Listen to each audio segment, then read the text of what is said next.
So we should be live. Currently, I don't have anything visual set up. Working on that. Waiting to get the call open. And it should work once I... There. But yeah, don't worry. We're getting everything set up.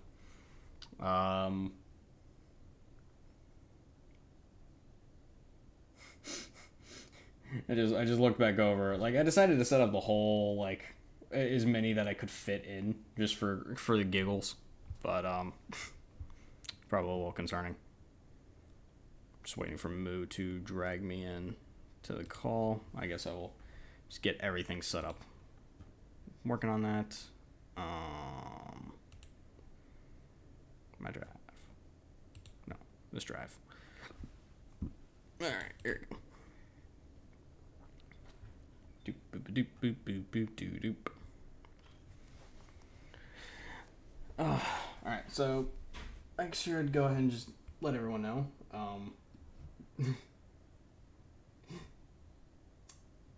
If you didn't read the title, then read the title. It's very self-explanatory as to what is going on. Alright. Hopefully everything is working. Yeah. Hey. Howdy. That's right. For those joining this stream, 18 plus stream not please for the teens, kids, and joining. It's adults only. Yeah, it is. Very much adults only. But we have no way of confirming your age, so just, yeah. Yeah. Sit back, shut up, and listen.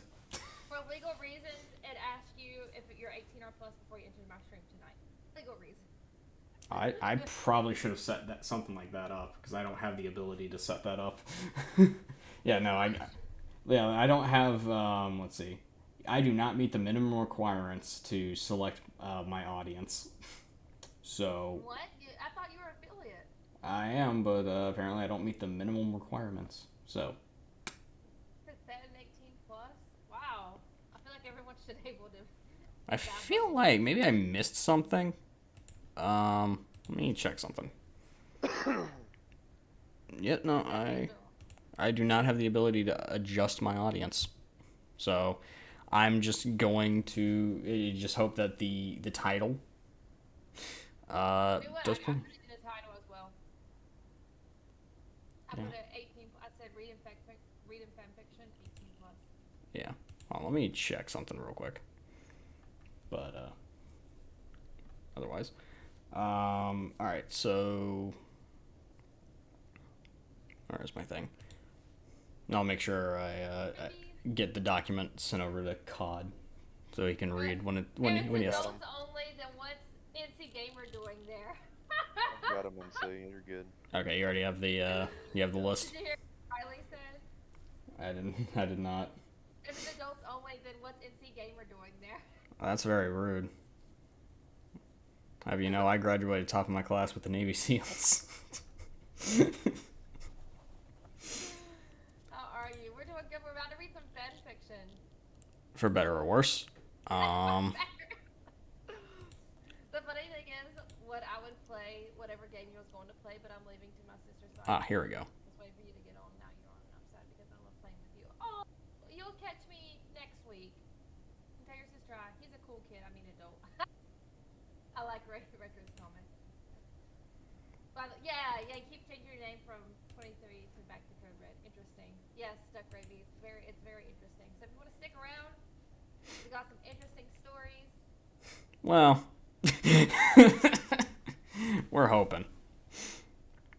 Honestly, I skipped through them because I didn't want to ruin it. I wanted to be shocked in the moment. Yeah. No, I didn't like in-depth read any of these. I just kind of read like the first chapter of each.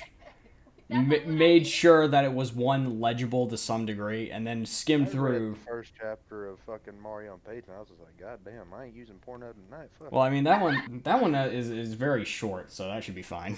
So that would be good. I'm 5 to 3 counts. Oh, Duck Rugby Street to Peter. Okay, I'll do that before we start everything then. Peter, you gonna get a treat. Go get some food, puppy. Going to get you a treat. Yo, I didn't dress my bottom half up, so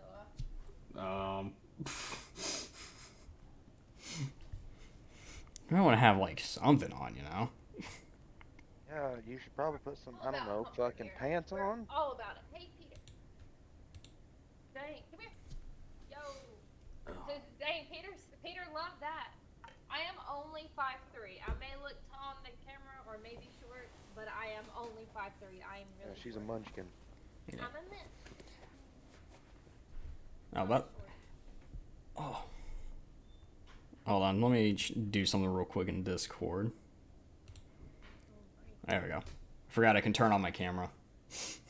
Now my face itself is not going to appear on said camera, but I am doing it just chatting live with my face.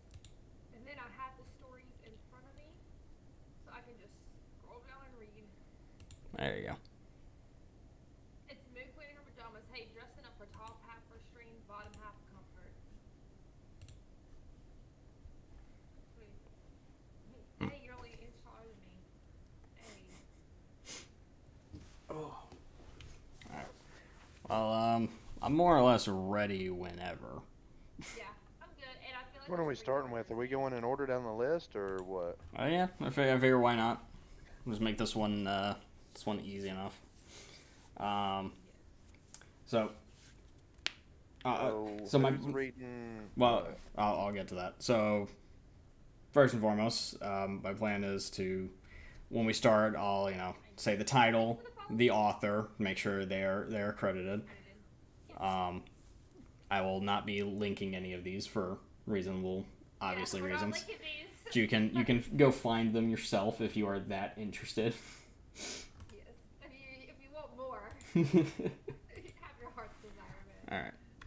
The first one is very boringly named Harlivy fanfiction. Yeah, Harlivy.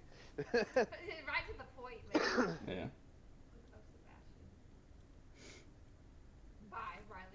By Riley Quinn 07.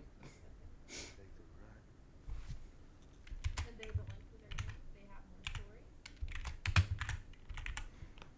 I mean, yeah, you can link them if you really want to, but I'm not going to be doing that. Links down below for more. I can't spell apparently. I take S instead of a Q. There we go. There we go. So for this one, I was thinking we just make it a 2-person job because it's a bit of a lengthy one. Oh man. And it doesn't have any well-defined points for people. Yeah, so that was the thing. I was thinking, obviously you get to pick. You've dressed up as both. I don't know which one you would prefer. So you can either read any of the sections from Harley's POV, or you can read the ones from Poison Ivy, and then I'll take the other end. I feel like it's fitting. So who are you going with? Harley. Since I'm dressing as Harley tonight. Oh, yeah, it is fitting. Very fitting. Alright. This one, I didn't really need to assign the characters too much and just make life easy. However, for the next one, I will do the narrating. Okay. Cod, you get to be Mario. And Moo, by default, you are... I'm not doing it in the voice. Please. Come on, Cod. You can do the Mario voice. Let's go. What to do it in the voice? You got to do it in the Mario Who the voice. cornbred hell is calling Thank you me? for the follow here. So who's going to be Mr. J tonight, and who's going to be Ivy? Well, apparently, so rather, because this one, there's a bunch of different characters, and like I said, it doesn't give any really well-defined points and indicators until after somebody says something. So I rather than go through and line by line and hope to God everyone's on the right line. It'll just be easier to just do section by section. Okay, we can skip section by section. Yeah. So we're just going to assume. Yeah, you're just gonna read down basically. You can do whatever voice whenever a line pops up if you want. Yeah.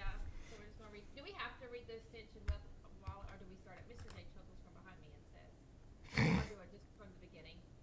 The narrating part too. Yeah, no, you'll do any of the necessary narrating that is included. Okay, so I'll do the narrating included. Yeah. All right, so if you notice at the top, it has like a series of black hearts and it says Harley's POV.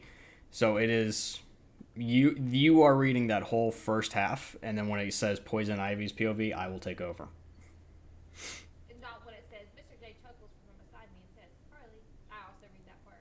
Yeah, no, you read everything. Okay, so I read everything. All right, guys. You read everything until the little green alfalfa sprouts pop up and says perspective switch. Perspective switch. Okay, sounds good. I figured that'd be an easier way to do it. I'm ready if you are. I am. Hold on, let me make sure your audio is actually. Oh God, no, it's definitely not. Is my audio ready, guys? Hold on, let's check my audio. Oh yeah, there you go. Lean. Stay closer to your mic. That way it sounds better. Okay, I sound better. Yeah. Now you don't sound like you're yelling from across your room. Perfect. Okay, so we'll start. The stench of wet alleyway overcomes my senses once again. As I round the corner, my high-heeled sneakers hit the pavement as I dragged my bat across the ground. I watched amused as the guy, Mr. J, and I scrambled away from us, even though we got him cornered. I've seen the face of panic so many times, and I know how he feels. But a girl's gotta do what a girl's gotta do. Mr. J chuckles from behind me and says, Harley, what do we do, weasels who betray us? I smile. Beat him up to a pulp, right, Puddin'? Mr. grinned mischievously, right, Harley. The guy screams frantically, says, no, wait, I have kids and a wife I gotta take care of. Who else is gonna put food on the table for him? My heart sinks, and I look at Mr. J. Puddin', can't we just let him go? I mean, it's not like he knows much. And who's to tell our secret anyways? I asked nervously. Anger takes over Mr. J in a flash. I feel my knees begin to sting. I can't believe my Puddin' just slapped me. The Batman, you imbecile, he yells as he hits me again. Imbecile. I know, with me in words, man. So this is going to be interesting. The time he hits me so hard, I start to black out. As I fall to the ground, I notice that the guy got away while we were distracted. I'm certainly going to get a beating tonight. I sit in a tree outside of Joker's most recent hideout. I don't do jobs for his sorry ass anymore, but I hide because I know that if he saw me, he'd have all his goons after my tail. The only reason I stick around anymore is to make sure Harley's okay. Well, to be honest, she's never okay. But I just want to make sure Joker doesn't abuse her to death or anything. I've tried begging her countless times to come run away from his wretched place with me, but she never will. She always claims that Joker loves her, he just shows it differently. Bullcrap. I see a white van quickly pull up to the hideout. It screeches to a stop and I see Joker get out, dragging an unconscious Harley behind him. I swear to God, if he did this to her, I'll make it to where he'll never smile again. He walks into the hideout, and as soon as he closes the door behind him, I hop down from my tree. I quietly and swiftly make my way to the closest window, where I can see Joker laying Harley down in a prison cell. She slowly wakes up, and as soon as she does, he starts yelling and hitting her. I can barely stand to watch, but I know that if I interfere, he'll do the same to me. He finally walks away and locks the cell behind him, giving the key to the closest goon and telling him not to let her out. I creep along to the next window and make sure that Joker is preoccupied. I then make my way into the hideout. There's just the one goon standing outside Harley's cell. He's a humongous brute, but he looks pretty stupid. This should be easy. I slowly walk my way over to him to get his attention. I smile and gently place my hand on his chin. He smiles like an idiot and I lean in to kiss him, letting my poisonous lips do the rest of the deadly job for me. Is the voice too much? No, I love the voice. Keep It's pissing me off. This whole fucking situation is pissing me off. Please continue the voice. As soon as I back away, he falls to the floor, groaning. I grab the keys and toss him outside before Joker can hear him. Harley and I look at each other through the bars, and she smiles from cheek to cheek. Ivy, she says. She almost sounds like a little kid. It's cute. I unlock the cell and she runs out of it. immediately embracing me in a hug. I can smell her sweet and intoxicating perfume. She smells of lollipops and various candles. Quick, let's get out of here before Joker notices, I whisper in her ear. She leans back and frowns. Ivy. I know, you don't want to leave him, I sigh. But please, Harley, it'd mean the world to me if you could just come with me for a few days and get away from all this. She nods. Okay, but only if you promise that we can have a sleepover. I giggle. I promise. Just as Joker comes out and sees us, we run out the door. She'll come back after long, just like she always does, which means I only have a few days to convince her to stay with me. I hope she will. Thank you for the subscription, JB. That's not in the story. You are. Something tells me you're going to gain a lot of random new followers and subscribers. Yes. Oh God, it's still me. Oh man, it's still her point of view. Yeah. The next part now. Yep. Next chapter. Okay. I unlock the door of my 2-bedroom apartment while Harley waits behind me. The door creaks open as Harley says, Ivy, I didn't know you had an apartment. I don't know what that voice is, just deal with it. We walk inside and I close the door behind her. I didn't tell anyone, and I didn't tell you because I was afraid you'd tell the Joker. And he'd come after me. I also have a minimum wage job at a flower shop. Harley is in awe at all the nice decorations and furnishings. I know that my apartment must look like a mansion compared to Joker's hideout. I take her hand and guide her to the spare bedroom in the back of my apartment. There's a queen-sized bed, a small dresser, a potted plant, and a painting of the ocean. There's not much, and since I don't have guests often, there's dust gathering on the furniture, except for the plant, which I make sure to water daily. It's so nice, Harley says, but her smile quickly fades. Ivy? I just remembered that I didn't bring any of my stuff from Joker's hideout. The only outfit I have is this one. Harley's wearing her typical daddy's little monster outfit. I wave her aside. Don't worry, most of my clothes should fit you. We can go shopping tomorrow. I hear my stomach grumble. Hey, do you want something to eat? I ask. Harley nods vigorously. We go to the kitchen. I rummage through my cabinets and fridge. I don't really have any food. Wow, you don't have much, do you, Ivy? She says. I shake my head. No, I photosynthesized to get food, but we can always order pizza. She begins to jump up and down. She really is like a child sometimes, isn't she? Oh, can we get pepperoni? Pretty please, Ivy, she begs. I laugh and nod. Sure, Harley. In asterisks, time skip brought to you by Sonic and his new movie. I was wondering if you were going to read that shit. I can't not. It's just there. Oh, that's beautiful. Oh, man. Oh, straight face. Harley is still lying down with her hands on her stomach, groaning because of how much pizza she ate. I ordered 2 pizzas and she ate all of them. That girl really knows how to have fun. Harley looks over at me, almost asleep. And my roommate walks in. This should be great. Hey, Ivy. Yes, Harley. Is it okay with you if I stay a little longer than a few days? She lays her head down in my lap, falling asleep. Of course, Harley. Stay as long as you want. I smile and look down at her, but she's already snoring. You can stay as long as you want. I hate you. Next chapter. I like staying at Ivy's place. It's fancy, but it's not too fancy. You know what I mean? She said that tonight we're going to go shopping so I can get some new clothes. I have to wear one of her outfits, then we go to the mall. And she's going to give me a new hair and makeup look so that no one recognizes me. I mean, after all, I am one of the city's top villains. I look in Ivy's bathroom mirror at my new outfit. I love it! This, in asterisks, this is what Harley's wearing. Keeps going, it keeps going. I walk out the bathroom and I'm greeted by a shocked Ivy. What's wrong? I ask frantically.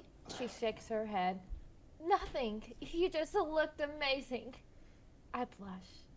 Thanks. Now let's go shopping. Asterisk time skipped.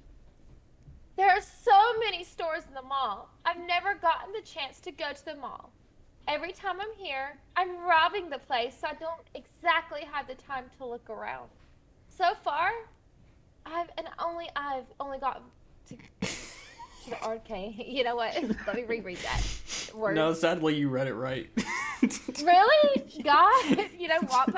The guys, I read it right. It's the I feel like wording she of the does what I Wattpad, man. normally do when reading. When I read something like that, I'll go fucking cross-eyed and then read like that. Wow, I love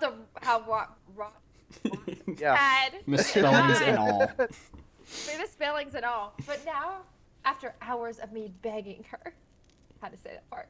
But now we're going to look at Forever 21 for some clothes. Ivy shouts at me from the graphic tee section, Harley, come here! Look at these clothes I found you! She yells. I skip over there, and I look at what kind of clothes are draped over her arms. She holds them up one by one so I can see. These are the clothes that Ivy picked out for Harley. The shirt says, not today, Satan. Second shirt says, not fragile like a flower, fragile like a bomb. Third shirt is a black dress. I squeal and I jump up and down. Oh God, I love them. I snatch them up in her hand her some clothes I was originally carrying. Those clothes are for you. Those are the clothes I found for you. I said, still looking at the clothes Ivy picked. Mr. J never got me anything like this. If he ever did get me anything, it would always be skimpy and show a lot of skin. I see Ivy smiling down the clothes I picked out for her. These are the clothes, in asterisks, these are the clothes that Harley picked for Ivy. The shirt says, Plant Lady. Second one, Plants Are Friends. Third one, a white dress. I love them, Harley, she says quietly and giggles. Well, then let's go buy them. After buying the clothes, we begin to walk back to Ivy's house. It's a little strange not stealing things instead of buying them. With Mr. J, if he ever wanted something, we would just steal it. Right as we walked out of the mall entrance, we see a large man with a pistol in his hand. Harley, I'm going to need you to come with me, Joker says he wants you. And by the sounds of it, he's not too happy that you broke out. Salad girl here, he says gruffly. Ivy immediately puts her arms in front of me. There's no way you're laying a finger on her. She says and I blush. No one's ever been this protected over me. No, Ivy, it's fine. I'll go, I say, walking around her arms. Her jaw drops. What? Harley, you are going crazy. I smile. Yep, crazy's my middle name. I lean and whisper into her ear. I just want to get some unfinished business. I promise that I'll be back in no time. She nods and hugs me tightly. Be careful, Harley. Don't let him hurt you too badly. Just call me on this disposal phone if you really need me. She places the disposal phone in my hand. I put it in my pocket and then walks off with a large man. I'm done playing games with Mr. J, and I'm done being nothing but a plaything. The guy who asked me to come with him drags me into Mr. J's hideout. I see Mr. J standing there waiting for me, his arms crossed in a scowl on his face. So, he says, you thought that you could just escape me from my hideout with poison ivy, huh? He leans down and places a hand on my cheek. Well, you're mine, and you should know by now, pet. He suddenly slaps me. I glare and I spit directly in his face. Not anymore, Joker. I launch my head back to knock the guy behind me out, then I steal his pistol. I point it at Joker. I take one look at his manic facial expressions, his green hair, and the eyes of a man who lost all care in the world. Then I pull this trigger and shoot him in the heart. As he falls to the ground, I say, R.I.P. to the clown prince of crime. May he rot in hell. I step across his bloody body to my room, even though he liked to keep a close eye on me. He did let me have my own room. It's nothing much, just a single bed and a dresser, complete with the smell of gunpowder. I find an old picture that I have stuffed under my mattress so that now Joker couldn't find it. It's a picture of Ivy, Catwoman, and I. Oh, how I miss the Gotham City sirens. I slip the picture in my bra and walk out for the hideout for good. I take one last look behind me. Goodbye, hellhole. All right. I'm worried about Harley. I really am. There's been dozens of times like now when she'll come to me asking for help, and when I let her stay, she always goes running back to the Joker. Every time. I'm sick of it, but for some reason I always find myself sticking around hoping that maybe one day she'll choose me over him. Now I'm sitting on my couch, staring out the window, hoping I'll see her knock on my door. But I know that won't happen. I've liked Harley for years now. Like. I realized it about a year after we met. I told Catwoman about it, and how before then I wasn't really sure if I was a lesbian or not. But now I'm sure. I'm sure I am. And I like Harleen Quinzel. To my surprise, I see Harley walk up to my door with a little blood splattered on her. She came back. She actually came back this time. I rush outside and immediately hug her. How'd it go? I ask. She smiles, but almost sadly. Let's just say Joker won't be bothering us for a while. Is it okay if I stay with you? I smile. Like I said, stay as long as you want. Now, let's clean that blood off of you. I grab her hand and lead her inside, where I get a wet washcloth. I gently wipe the blood off of her as she tells me what happened. And then I shot him, she continues. Ivy, I'm just glad it's all done with. I mean, I'm sure that people will still be after me for all the crimes I've committed, but I think I want to try and reinvent myself. Baby steps, of course. But slowly, I'll be a better person. We both smile, and I wipe some blood off her swollen lips. We both go silent as I slowly clean her face. She stares at me, watching my every move. I stop and look back into her sky blue eyes. Have her eyes always been this pretty? I sigh. Fuck it. What? She begins to say, but before she can, I gently press my lips to her soft lips. She's shocked, but then she melts into the kiss. I throw the cloth aside and put my hands on her cheeks, her arms wrapping around me. We pull just long enough for me to say, I've wanted to do this for such a long time. And then she smashes her lips back into me, more roughly this time. She smells strongly of lollipops and cheap perfume, and I love it. I smile and then back away again. Her facial expression is shocked once more. What? I ask frantically. The kiss. Won't it poison me? I shake my head. Only if I'm wearing the poisonous lipstick, which I'm not. She sighs, thankfully. Oh, that's good. She rests her head on my shoulder. Hey, Ivy, she asks. Yes, Harley. Will you be my girlfriend? My heart starts beating rapidly. I squeeze her hand. Of course, Harley.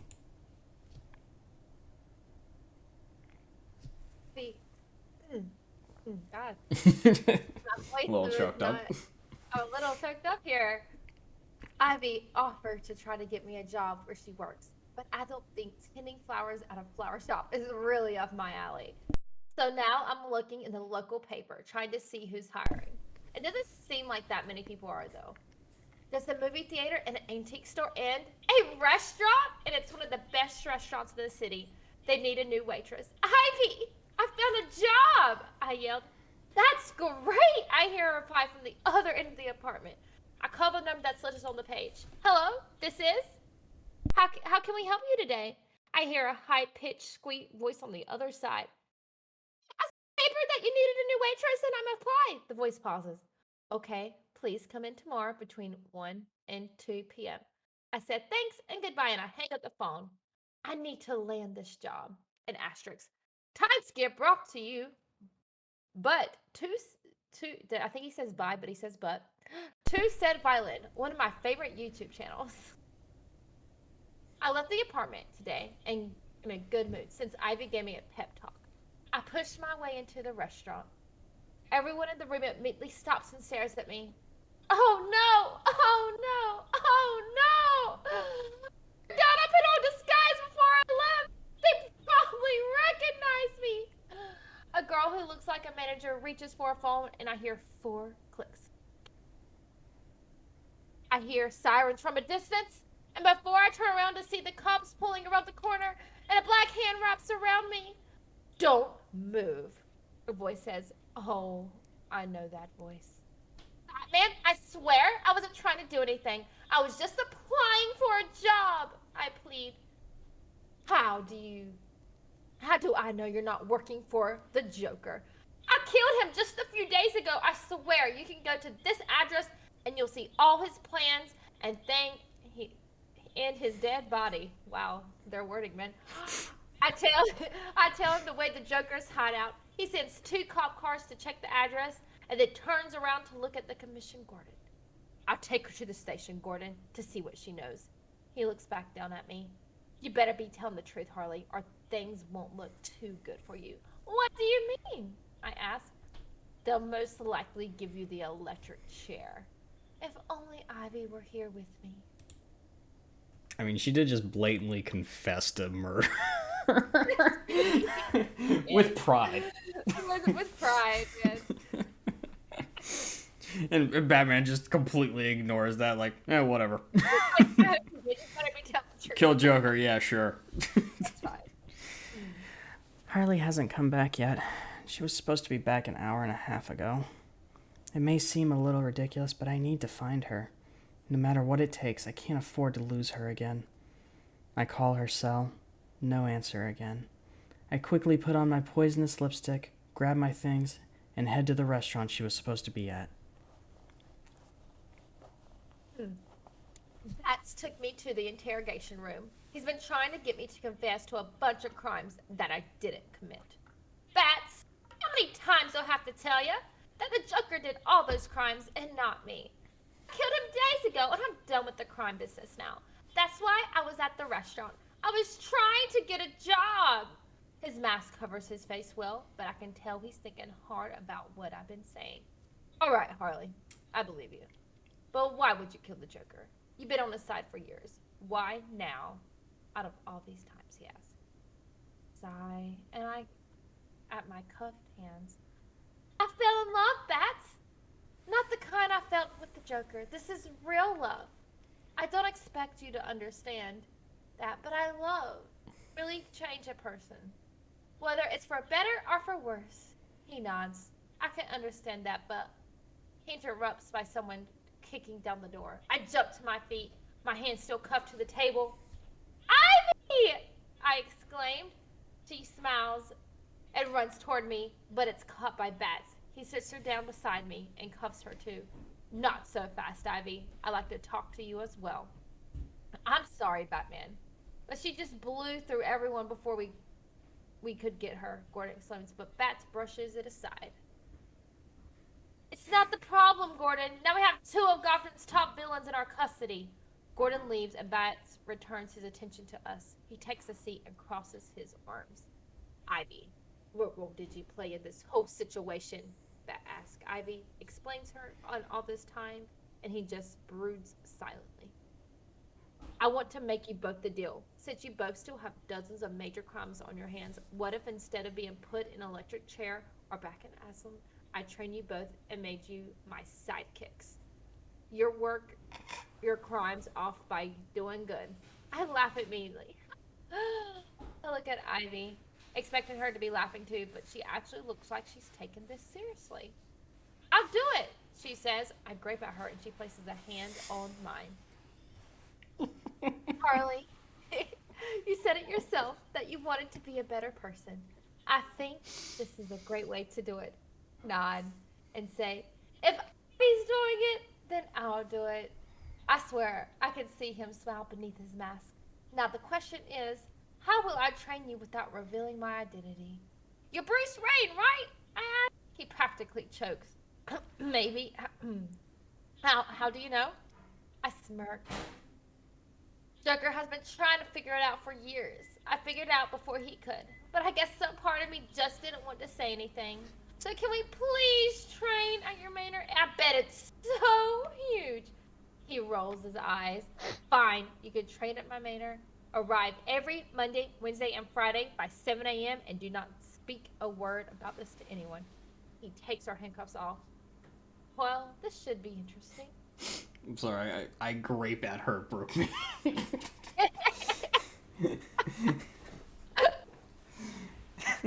Sorry, it just really threw me the fuck off. I wasn't ready for that. Like, what? Like, I don't know where you got that R from. It's fine. Oh, all right. Oh man, stupid for her. These pictures, man. Today's the day we start training. I yawn and I look over at Ivy. He's passed out on the bed. I shake her until she opens her eyes. Ivy, wake up! We got to go to training! I whisper. She groans and sits up. What time is it? 6:15, so we better hurry. Big ass whisper. No, this morning we're yelling. Time skip to you, brought to you by. Okay, there's my computer. Time skip to you, brought to you by Mac and Cheese, one of the greatest creations ever. We arrive at Rain's Manor just on time. Bruce was waiting outside the Grumpy for us. You are almost late. I know. You are almost late. Almost isn't late, I add. He grumbles and leads us into the gym. This gym is the size of my apartment, Ivy explains. Enough talk, more training, Harley. I want to drop and give me 100. Ivy, I want you to jog 3 laps around the manor. Ivy and I look at each other hesitantly. Go, go, go, Bruce almost shouts. This is gonna take a while. Time skip brought to you by Minecraft. Piss me the fuck off. What does that even mean? Does mine shaft have to do with fucking... Nobody knows. Harley and I have now been training with Batman for weeks. I've put on more muscle in these past few weeks than I have in my entire life. I lean over and wake Harley up. Come on, Harley, wake up. We've got to go to training. I whisper in a sleepy Harley's ear. She groans. But Ivy, I'm already so sore. Do we really have to go? I sigh. Unfortunately, yes. We get out of bed, get ready, and head to the Wayne Manor. When we get there, we're greeted by a grumpy Bruce Wayne, like usual. What, are we late again? I ask. He smirks a little. No, this is just my face. I think you both are ready to be my sidekicks. You didn't need much training since you've already gone through training to become supervillains. Harley squeals, Yay! I smile. So are we getting new outfits or what? You can have Alfred make you new outfits, or you can just use the old outfits. Harley looks at me. I want to use one of my old outfits. I hesitate, but then I say, I'll use one of my old outfits as well. And asterisks, these are the outfits they use. I think I saw a couple of girls wearing those outfits at GalaxyCon. Yes, they were. Oh, and one more thing, Bruce says. Since we'll be working together, you will both live with Alfred and I in the manor. Would you like one room to share, or 2 separate rooms? 1 room, I reply. Harley blushes. Okay, well, wake up every day at 7, there's breakfast at 8, lunch at 1, and dinner at 6. Go to bed no later than 11. We nod. This should be interesting.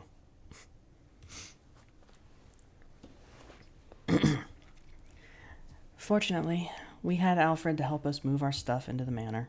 Unfortunately, when we were moving things, there was a crowd of paparazzi that was crowding around us, wondering why 2 random girls, luckily we were wearing disguises, were moving in with Bruce Wayne. We kept our faces covered and didn't answer any of their questions, though.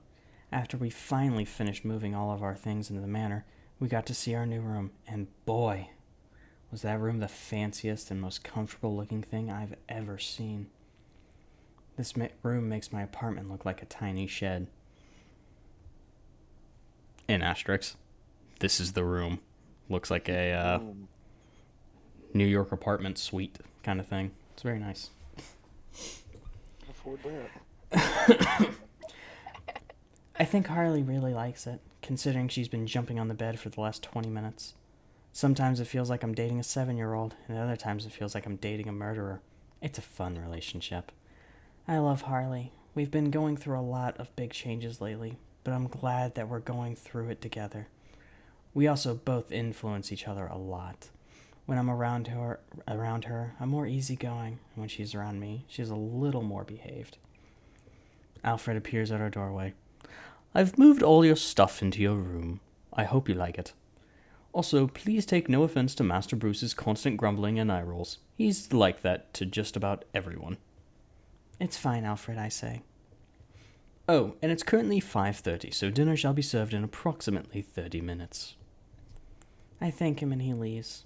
Looking at Harley, I say, so I bet a few years ago this isn't how you pictured things would be. She shakes her head and sits down on the bed. Not at all. I always assumed that I'd be serving Joker until one of us was killed. But when I stayed at your house again, I realized that I wanted more than just being some kind of slave. I always knew you could be more than that, but you just kept going back to him, I say. She changes the subject. So, did you quit your job at the flower shop? I nod. Yes, since I figured I couldn't just make a profit being Batman's sidekick. Or I could just make a profit. Harley stares at the floor. Hey, Ivy, can I tell you something? Of course, Harley. I want to thank you for always being there for me after the Joker abused and used me for years. It really, really means a lot. I blush. It's no problem. I always stuck by you because I've loved you for years now. She blushes furiously. Hey, Ivy? Yes, Harley. I love you. I begin to blush furiously as well. I love you too, Harley. In asterisks, time skip brought to you by Talia Al Ghul. What the fuck is that? Batman's actual one one of Batman's mini girlfriends. She's the daughter of Ra's al Ghul, the League of Shadows dude. I hope you like your room, Bruce says before eating a bite of green beans and steak. Harley nods vigorously. You bet your grumpy butt we did. That place was amazing. I chuckle and eat a bite of green beans. You know, Ivy, Bruce says, I've always wondered why you were a vegan if you want to protect plants. It's always beguiled me. I shrug it off and ignore him. So, Bruce, will we get paid as your sidekicks? I ask. He nods and takes another bite of his food. We typically get paid for defeating villains and criminals. The citizens are grateful to us. In return, they give us money. Any money that they can. I don't usually take it since I protect the people for reasons other than money, but I understand if you both take it. I also wanted to say that when we're out on the streets, you may see some hold on. Why did it? So I was super confused. For some reason, it breaks off without ending the quotes and then starts another paragraph with quotation marks. Yeah. That immediately broke my brain. And then I realized it was still Bruce talking. Description. Oh. Alright. By the way, Mustang, I see your comments. We will chat in a moment. I also wanted to say that when we're out on the streets, you may see some villains that you used to work with, or that might have been your friend, but you're protecting the city. You need to forget about any relationships you've had with those villains, and just protect Gotham. Do I make myself clear? Harley gulps nervously and we both nod. One reason I've never really liked Batman/Bruce Wayne is because I just don't like men. They think they can tell everyone else what to do. Bruce Wayne does the same thing, and while I hate it, it's the only realistic way Harley can become a better person like she wanted. I glance at her. I'd do anything for her. The next next day, Ivy and I woke up to a bunch of commotion in the living room. I say living room, but in reality, it's the size of a school cafeteria. Ivy leads me downstairs to see what's going on, and we see Bruce Wayne, Alfred, and another person. It's a young man. He seems weirdly familiar. We walk into the room, but no one notices we're there. Dick, Bruce says, you're not the head of the household. This was my decision to make, and I made the right one. We need to give everyone a chance. Remember how I gave you a chance? The man named Dick looks grumpily at Bruce. You could have called and told me, though. Dick's interrupted me by clearing my throat. Everyone in the room looks at me. Excuse me, but who are you? I ask. Dick sighs. Well, since you already told her who you were, I may as well just tell her who I am. I'm Dick Grayson, more commonly known as Nightwing. Haha. Retro, that's your cosplay that came in today.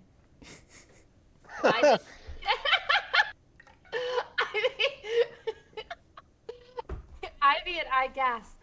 No way! Yes, this is Nightwing. He lives with me since he also works with me.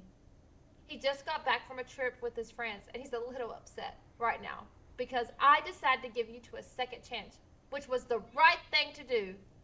Bruce initiates the last part, looking clearly at Dick.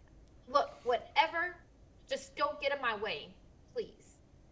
Dick spits at us. Bruce rolls his eyes.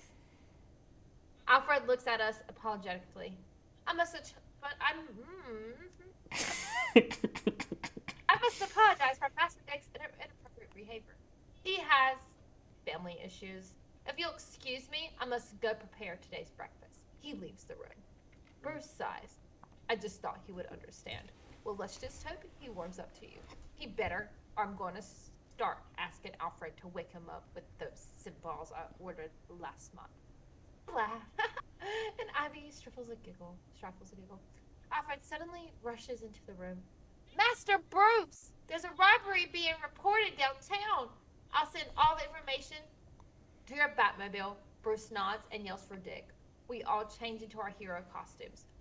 Well, Nightwing says, I guess I get to see you two in action sooner than I expected. Okay, quick There is a lot of question. Dick in this bit. Answer. So, I only know like one DC comic, and Moon knows this. I only pay attention to Wonder Woman. But correct me if I'm wrong.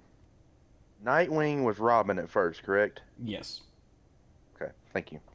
Yeah, so the original Robin, there have been 3 Robins.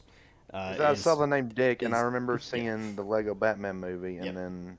Yeah, so Dick Grayson is the first Robin. When he grows up, he becomes Nightwing. The second Robin is Jason Todd. He's the one that gets quote-unquote killed by the Joker and then becomes Red Hood. And then the third one is Damian Wayne, Bruce Wayne's actual biological son. So, now you know the Robin history. So apparently we're in a timeline where I'm guessing he hasn't taken on Jason Todd, but, you know, Dick still hangs around the mansion. Gotcha. Alright, we good. Thank you. Yay, DC lore.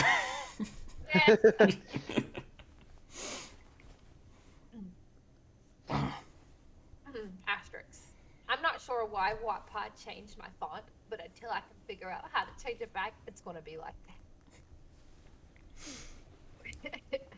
We rushed to the location of the robbery. There were only 2 police cars and Commissioner. Gordon wasn't there, so it must not have gotten too bad yet. Batman looks at Ivy and I just want to warn you that the criminal behind this seems to be Catwoman. I don't want you two to put your past relationship with her in front of your duties as my sidekick. You both cover up my back exit, and Nightwing, I will cover the front. Ivy and I nodded and head back to the back exit. There's no way Catwoman is behind us. Sure enough, just as I think Catwoman bursts out the back exit, a brown satchel in her arm. She immediately drops it when she sees us. But you gotta help me! Wait a second. Are you two with Batman? She says. How do you know? Ivy asks. Catwoman shrugs. I smelt his cologne on you. So are you going to help me or what? I look at Ivy. We did tell Batman that we wouldn't put our past relationships in front of our duties. Ivy nods, but right as she's about to grab Catwoman speaks. Please, do it for Gotham City Sirens. I won't tell anyone you're working for Batman either. Ivy and I look at each other, and we both understand that what we're going to do. Don't worry about telling anyone, because we're not working with him anymore, I say. Exactly. Since when do we listen to a man? Ivy says. Catwoman smiles. We'll tell Batman you had already managed to get away before we arrived, Ivy says. Catwoman smiles again and is about to walk away, but right before she does, she whispers to us. I also noticed that you two smell like each other. I hope that's because you're a couple now, since I shipped you two since I first met you. Ivy and I blush, and we go tell Batman that she got away. He's furious when we tell him, but he covers it with calmness. Oh, and bats. We're not working for you anymore, I add. He's shocked. Ivy adds, being supervillains isn't really our thing, but neither is being a superhero. So stay safe, bats. We leave him there shocked. I grab Ivy's hand and we walk out the crime scene. Hey, Ivy, I said without looking at me. She smiles. Yes, Harles. She says Harles a lot of them. I'm not exactly sure what we're going to do now, but as long as I get to do it with you, I'm happy. She smiles and kisses me on the cheek. I agree. Listen.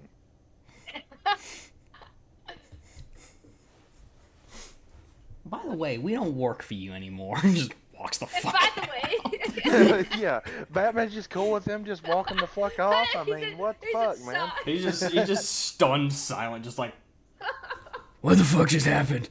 Dick! What the fuck Dick, happened? what happened? I'm Batman. oh god. In asterisk, 6 years later. Harley bursts into my apartment like usual. Ivy, I got a promotion. They're gonna pay me more now. And I get to see more patients, she shouts. I walk into the room and hug her cheerfully. I feel her wedding ring against my back. I'm sure she feels mine as well. After all, they are diamonds. Catwoman gave us a part of a diamond she stole from that bank she robbed 6 years ago. So I had it made into 2 rings, and I proposed to Harley 2 years ago. Took this bitch 4 goddamn years. Oh, fuck. Our relationship has been going fantastic. She got her old job at Arkham Asylum, and I opened my own flower shop. Business has been great. And now we're both just overall a lot happier. I press my forehead against hers. I love you, Harley. I love you too, Ivy. I kiss her passionately, her arms wrapping around my neck and mine around her waist. We pull apart after what feels like minutes. Wait, Ivy, isn't that your poisonous lipstick, is it? She asks nervously. I pretend to act shocked. Oh my god, Harley, it might be. She gasps and I begin to laugh. I'm just kidding, Harley. It's not. She begins to laugh too.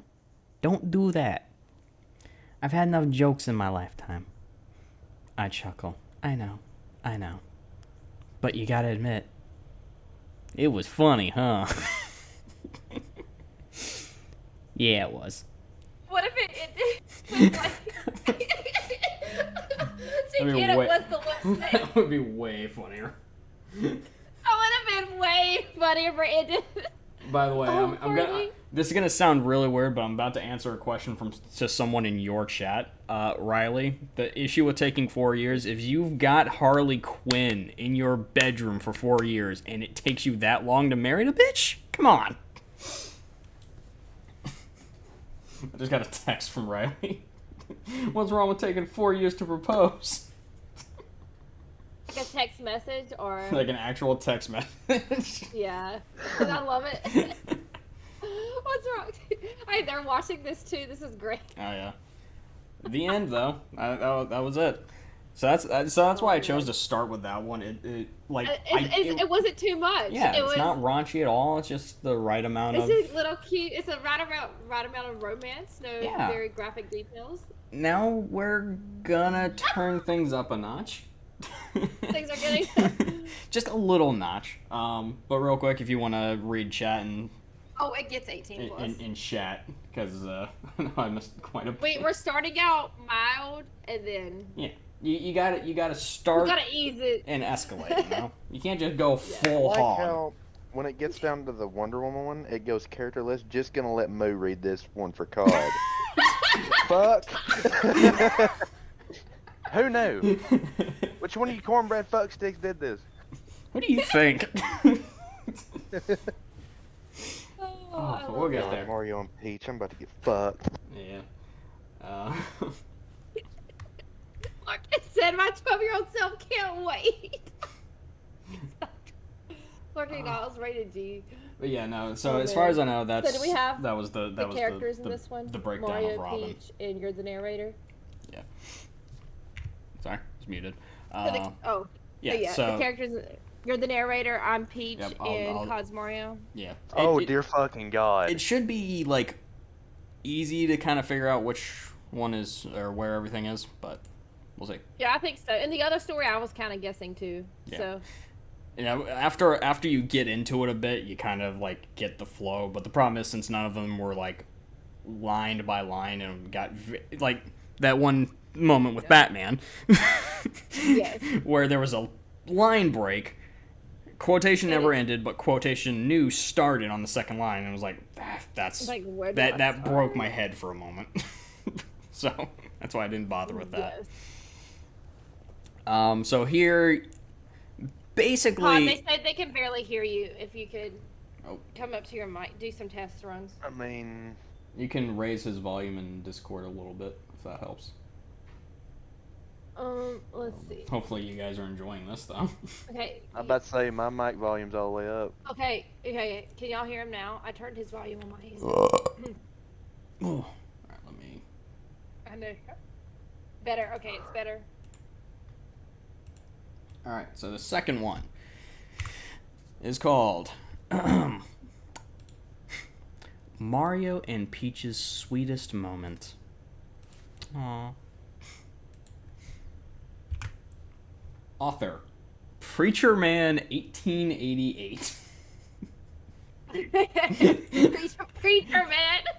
Like Dude, we're just gonna take a minute to see his name. That is Preacher. the most redneck fucking thing I've ever heard in my life. That was what kind of like sold me on it. I was like, come on. Okay, real quick, let me go use the restroom before this one. All right. This one doesn't. Preacher Man. Okay, and then it says, but not too explicit. It is indeed their sweetest moment. Rated M for sexual content. Fiction M, English romance / friendship. It's a short story, guys. Yeah, romance / friendship. It's like the more time you spend on this page, the better it gets. Yes. It really does. It gets better and better the more in depth we see. Oh my god. And it's a very short story, It's guys. a very short one. This is great. I found another one that was like a 40 minute long epic about Mario and Peach, and I was like, you know what, we'll save that one for the future. I love them. Chrono said, hey, are y'all reading some bedtime stories? Oh, heck yeah. I don't know how well he's going to be sleeping afterwards, but... Okay. Straight face, composed. Alright. So hopefully you two will be able to kind of ascertain whose lines are whose. Yeah. Because unfortunately, like, I wanted to, like, drag all of the text over to, like, a document and, like, add character lines. Problem is, you are not allowed to physically interact with any of the words on any of these pages to avoid people copying your work. So without literally sitting here and retyping the whole thing, which I'm not doing ever. Don't. Unless, the only thing I can think of is if you literally print it out, but I don't know where you could find this, write people's names beside it and then fax it to us, but I don't know if you're near a printer. Yeah. Perfect. So you can do that. Yeah, so we're not But doing. that would be the quickest way. Yeah, so Instead we're of not rewriting we're not everything doing all again. that. So instead, I had to get a little creative. So you're gonna see that I like handpick a lot of them that have character lines going forward. But the others that don't, I'll try and keep them small, or we'll just do like we did with that last one, Yeah, I agree. where we find like Hey, section Kitty Night. breaks. Taters. Yes. Hey, Mustang. Thank you for the taters. Yeah, spam taters. Throw potatoes. If you guys don't have potatoes, come subscribe to my channel and then throw potatoes. And then throw potatoes at Moo. Yes, get your popcorn ready, Lurking. You ready? All right. Disclaimer at the top of the page. I own nothing that pertains to Mario, just the plot of this story. And so the day came that Mario and Peach finally tied the knot. It was a grand ceremony. The priest, who was a dear friend of Peach and Mario, was more than happy when he saw that they had finally decided to wed. Out of context, I am assuming it was Toad. Dearly beloved, we are gathered here. The fuck? Just imagining Toad as the officiator of a wedding. Oh my god! Mario, I now pronounce you man and wife. Sorry. I love it. Back to character. Peach would never forget how happy she felt when Mario slipped the ring onto her finger. It was like slipping into a state of pure bliss. But now things were going to get really blissful.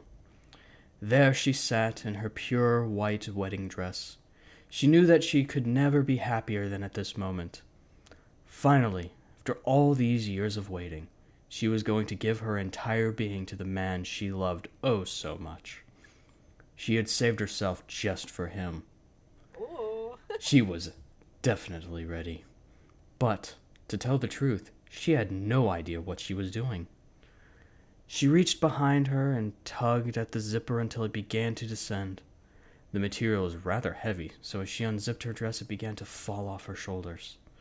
She stood up as the dress fell to the floor, and she stepped out of it. Underneath, she was wearing a very sensual white lingerie. She had bought it especially for this occasion.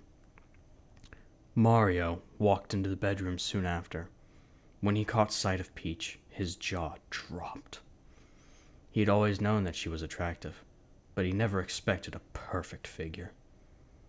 She looked absolutely stunning in the lingerie she was wearing.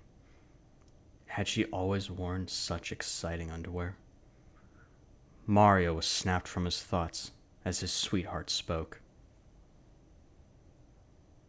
Mario? Mario replied as he lightly shook his head. Peach blushed I as can't she do the moved. fucking Mario voice, dude. Please. Please. I'll give it my best Yes. shot, but don't judge me. My voices aren't the best either. You got it. Peach blushed as she moved closer to him and ran a finger down his chest. You know what we're supposed to be able to do tonight, right, Mario?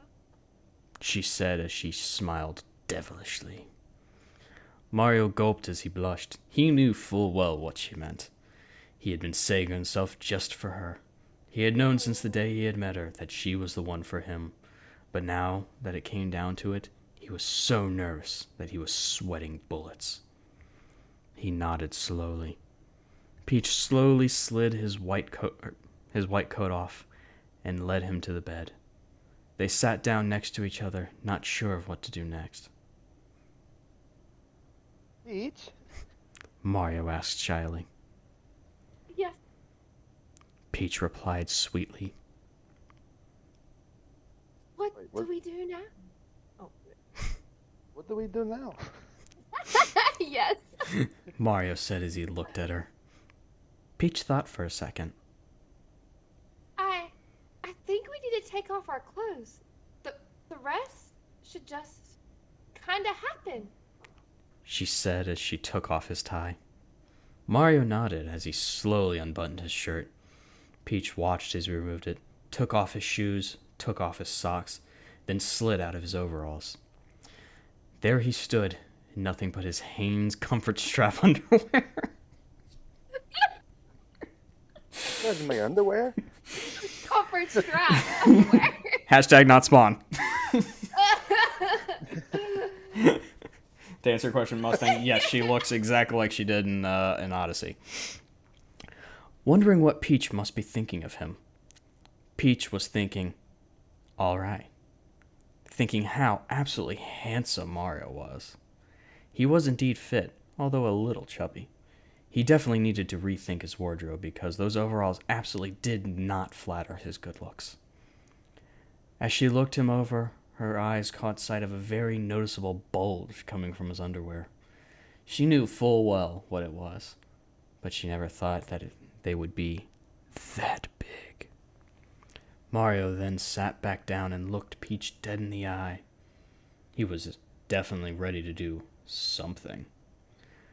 So he decided to try his luck. Mario moved towards Peach slowly as he softly caressed her arm. His lips met her cheek, and her left light fluttering kisses. Cornbread ahead.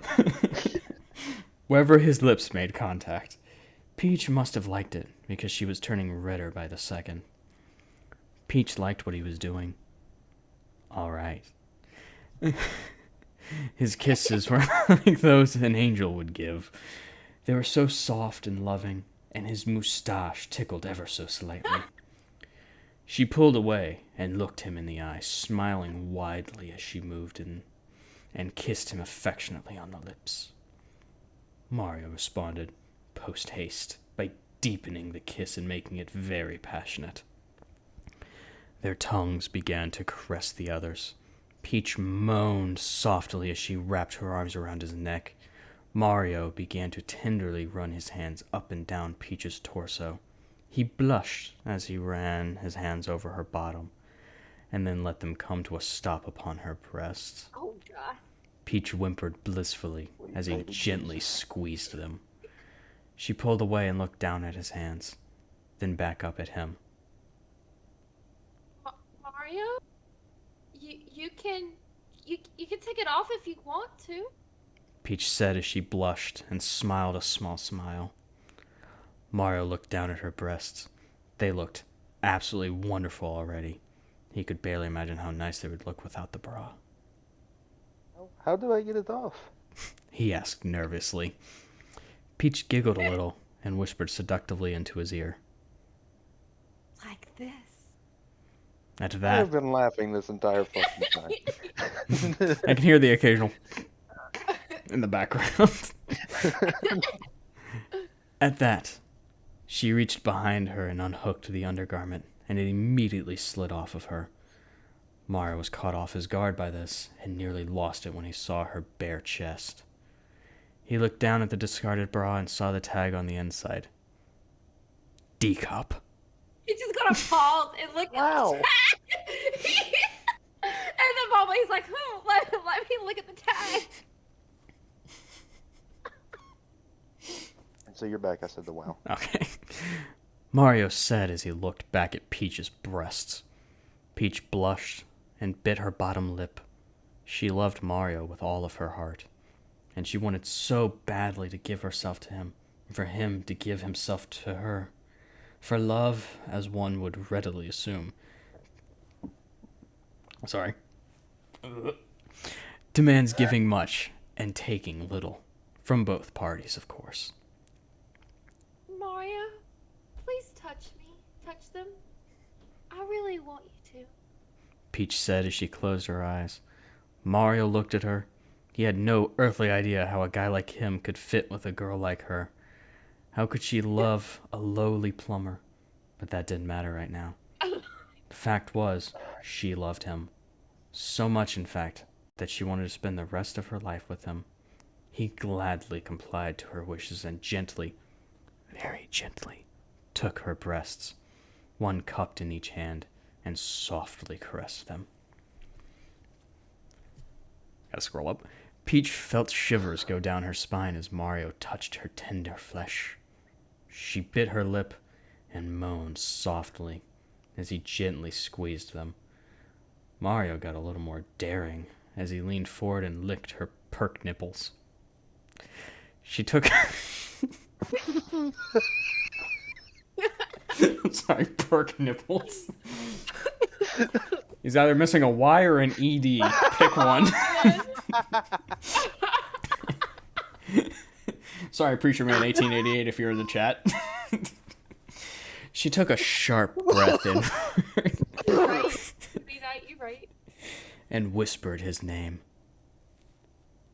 Oh, Mario, please do that again. He happily did as she asked, but this time, instead of just licking it, he wrapped his lips around her nipple and sucked on it fervidly. Peach squirmed a little and moaned his name aloud. Mario was really liking this. He didn't know how much longer he'd keep from just making love to her right then and there, but he wanted to wait until she was ready. Peach had completely lost the ability to process coherent thought. All she knew was that she was indeed ready to give herself up to this man, her love. Gee, please? I'm ready. She said, through a barely audible voice. Mario paused for a second, looked at her. Are you sure, Peach? He asked lovingly. She nodded God. as she stood up. I'm ready. That fucking I'm ready. I quit. This would be a good time for any children in the audience to... Get out.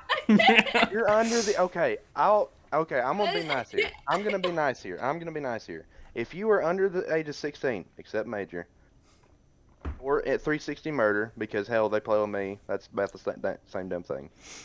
Get fuck out. This is the opportunity for you to leave if you are uncomfortable to. If you're under the age of 16, now's the time for your potty break. This is where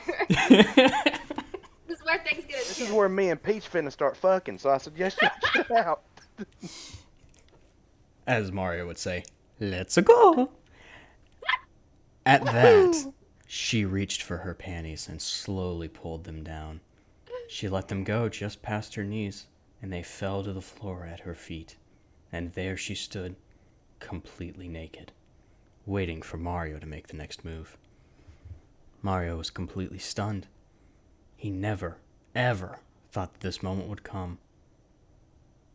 There was Princess Peach, Toadstool, his one true love, the girl he had rescued countless times, all for the sake of the fact that he needed her. And he would never forget the day that he told her that, because that was the day that she told him the same thing. He stood up and walked over to her, kissed her on the lips. He then proceeded to remove his underwear. Peach was nearly shocked to see how big Mario was there, but she let this thought flutter away. All she cared about right now was him. He picked her up in a bridal fashion and carried her over to the bed. He laid her down and kissed her forehead as he walked around and laid down beside her. When he got comfortable, he turned to her and gazed deeply into those deep blue eyes. Oh, how do you want to start? Mario asked. Peach didn't know what to say. She knew kind of what needed to happen, but not entirely. I guess you just gotta get on top of me and push. She said, blushing. Mario nodded, then positioned himself over her. He looked into her eyes once more for reassurance, because the last thing he wanted to do was hurt the love of his life. Are you ready? Mario said as he prepared himself. Peach nodded. She knew there would be a little pain, but she was ready. Mario slowly, but surely, pushed his manhood into her warmth. As he pushed on, he felt something like a barrier blocking his path. So gently, he pushed past it. Pain shot through Peach's abdomen, and she clenched her teeth as she whimpered and squeezed Mario's arm. Mario stopped and kissed her soft lips. After a few seconds, though, the pain melted away, and pleasure beyond anything she had ever felt before filled her. Feels good. Peach said halfway through a moan. Frodo said this is where Browser pops in to steal Peach. It's about that time. Mario That's took giving the me hint. flashbacks to Saturday night. Continue. Mario took the hint and began gently thrusting into her. He began breathing heavily as his pace quickened. This felt great, greater than anything he had ever felt before. Her moans became louder as he thrust even faster, and soon she was meeting his thrust by bucking up against him. Peach was caught up in ecstasy. The feeling of Mario's length inside of her womanhood was extremely invigorating. There was a tightness building up in her abdomen, a tightness that, at any time, could release. Oh, Peach, this feels so good. Mario said as he kissed her face. Glenda. Peach said... I know you.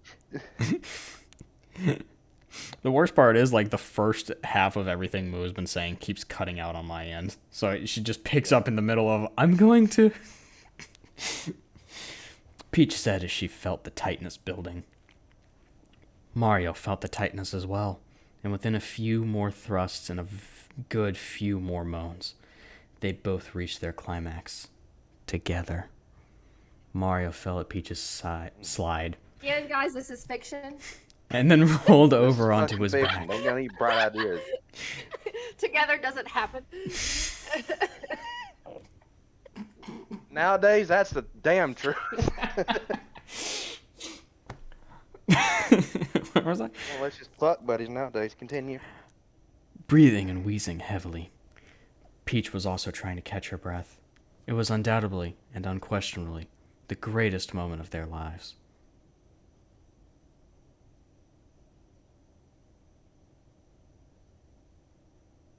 Did you say Mario? I didn't. Mario? There we go. Yes, Peach? Mario replied as he gazed into her deep blue eyes. Peach met Mario's gaze and held it, and then in unison, as if they could read each other's minds, they spoke. I love you. You were both supposed to say that. They smiled and held each other as they I drifted. said it. For some reason, like, every time you Yeah, get she ready to keeps start cutting talking, out, and like, we nothing didn't is say it heard. simultaneously, so I don't know. Yeah. Wait, do I cut out on y'all's end too? Yes. You're cut every like first couple of words whenever you go a long period of time without talking is like dropping. Why? I don't know. Well, we gotta fix that later. Yeah. Okay, Lurkin, you heard it. Okay. Yeah, as long as your end's hearing it. My end's not. So that's y'all for hear sure. it. Okay. Wait, you're on your stream. They're not hearing me. No. Oh. Okay, we gotta. I don't know what's wrong with that. I think it's that your mic is like whenever you stop talking, it just drops audio connection just because it doesn't want to pick up like random background noises that aren't you trying to talk to the mic. Oh. So just like whenever you have a line coming up, just kind of like start getting up on your mic and just kind of groaning. Like noises. Yeah, little It's very things. spicy. Can't handle the spice. Yeah. Yeah, you're right. They smiled and held each other as they drifted off into the land of sweet dreams, thanking the Lord up above for bringing them together.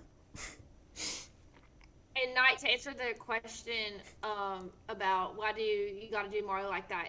Does he not want to be a virgin anymore? They actually got married, so they saved each other. They saved themselves for each other. So. Ugh. They were each other's first, and they got married beforehand. So this was all after marriage, so it's appropriate. Yeah. All right, For now the you get Christian to read me viewer. Wonder Woman. Oh yeah.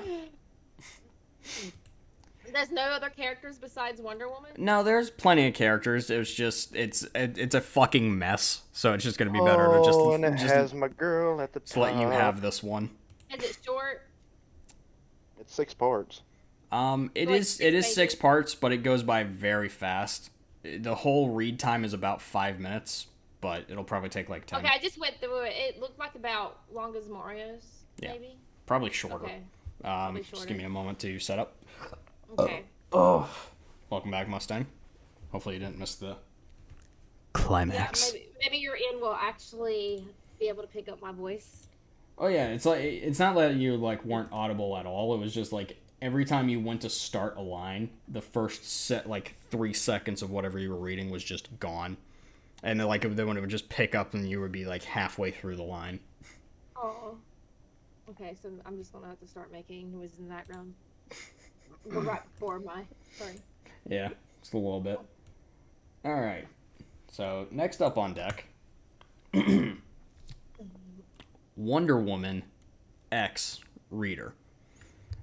So, to put some context here, so whenever you read, it's a X Reader fan fiction.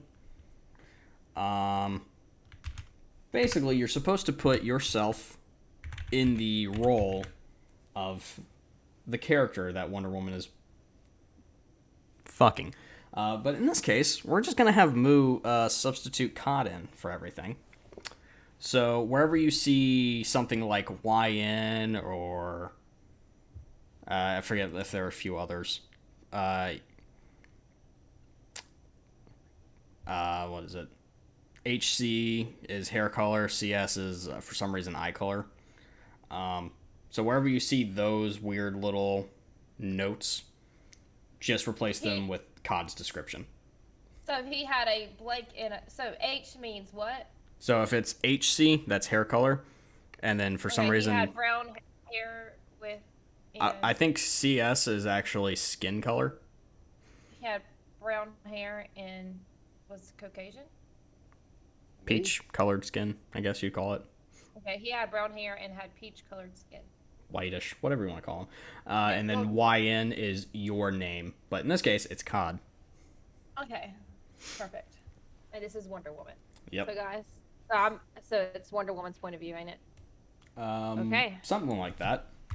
I think it's supposed to be from the reader's perspective, but we'll just we'll roll with it. However, I got to say this one definitely has the best author name, like completely unrelated to Wonder Woman ever. But this is by Valkyrie Thunder God. Yes. I was gonna say Valkyries, then I forgot Valkyries are Norse. Yeah, not Amazonian or Greek in any nature. But it's okay. I'm sorry. All right. No. That's good. Takes place after Justice League movie, but doesn't say a lot about the movie. So no spoilers. Read on. Everyone's seen the shit movie. We all seen Justice League. The Snyder. Snyder's cut. Yes. Snyder's cut was way better. It was way better. After the Justice League, one Darkseid appeared and said, "You have defeated my cousin, and for that I shall award you with the hero." Darkseid dropped a guy, but Wonder Woman ran and caught him. He had brown hair and tan skin. Darkseid teleported away. The Batman said, "Egg him into the Batcave." He could be dangerous. Egg me, motherfucker. Wonder Woman took him to the Batcave, and they put him in a tube. Batman started to do his test, analyzing everything. Cyborg scanned him and said he appears non-dangerous. He's not human, and he's connected to something. Wonder Woman put her hand on the glass. Then Cod woke up and punched the glass. It didn't break, so he punched it again. It smashed Batman. Tried to punch, but he grabbed Batman and threw him. The cyborg tried to shoot, but Cod grabbed him, his arm, and swung him at a flash. Aquaman threw his weapon. Cod caught it and threw it back. Superman was about to attack, but Wonder Wonder, yeah. No. Wonder what screamed? Wonder, What? yeah. Scream. Wonder No. why screamed. Wonder why screamed, "No!" Cod looked over to see Wonder Woman, and he finally said, "Diana." That's when Wonder Woman had a flashback. She was 5, and Cod was 2. Cod was always an outsider on Diana's island. He was the only boy. Diana's mom thought he was a threat because Diana had a crush on him, and he had a crush on her. It was young love, but then Diana's mom gave Cod away to the Lanterns, and he was never seen since until now. Cod fell to the floor, but then Aquaman laughed and said, I always say this, the Amazons got a boyfriend. Wonder Woman pushed him, then helped Cod up. Alfred smiled and said, I'll get this man some clean clothes instead of dirty clothes. Cod was in the bathroom in clean clothes, but no shirt. All of a sudden, Wonder Woman accidentally walked inside. She smiled and hugged him, saying, I'll never see you again. He hugged her back tightly. Later, Cod walked outside. He put outside separately. And yes, he had a shirt on now. He said, Diana. And yes, he had a shirt on. Glad that was needed. He saw Diana and her friends fixing up an old mansion. Cod walked to the guy they called Batman and said, I'm sorry for attacking you and your friends. He nodded and said, it's all right. Cod walked into a field and said, Master, if you could hear me, I need to prove to myself to these heroes. All of a sudden, a green light flew down to Cod. Wonder Woman said she'll check it. Cod saw Green Lantern, a.k.a. Hal Jordan. He gave Cod back his ring. Cod put it on, and he turned into a blue lantern. Green Lantern noticed Wonder Woman and said, Hey, girl, I hope I can put a ring on your finger. That is something stupid I would say too. It's without a doubt my favorite line in this entire thing. Oh, that's beautiful. Hold on, can we pause for a second? So cheesy. Yes. I like this till I turned into a fucking blue ass lantern. That was beautiful. Too bad. You are blue, and if you were green, you would die. Can you say, hey, girl, I hope I can put a ring on your finger? Hey girl, I hope I can put a ring on your finger. Cod punched him and said, sorry, Diana. If anyone was going to put a ring on your finger, it would be me. Wait. Damn right. Wait a minute. Why did I say that? He then saw he was touching the gold lasso of truth. Oh. She let out a small laugh and said, come on, Cod. You and your friend could help us. Green Lantern then said, yes! Yes! Batman asked, okay, we can get 2 members first. What about Green Lantern? Hey, Deadly Ninja. Wonder Woman shrugged. Pervert. Flash nodded and said, he seems great. I talked to him. Cyborg stood up and said, both are skilled, but Cod is more skilled because he is trained with Wonder Woman and she's skilled. Superman said, Green Lantern, wonderful. Aquaman said, too colorful. Batman nodded and said, what about Cod?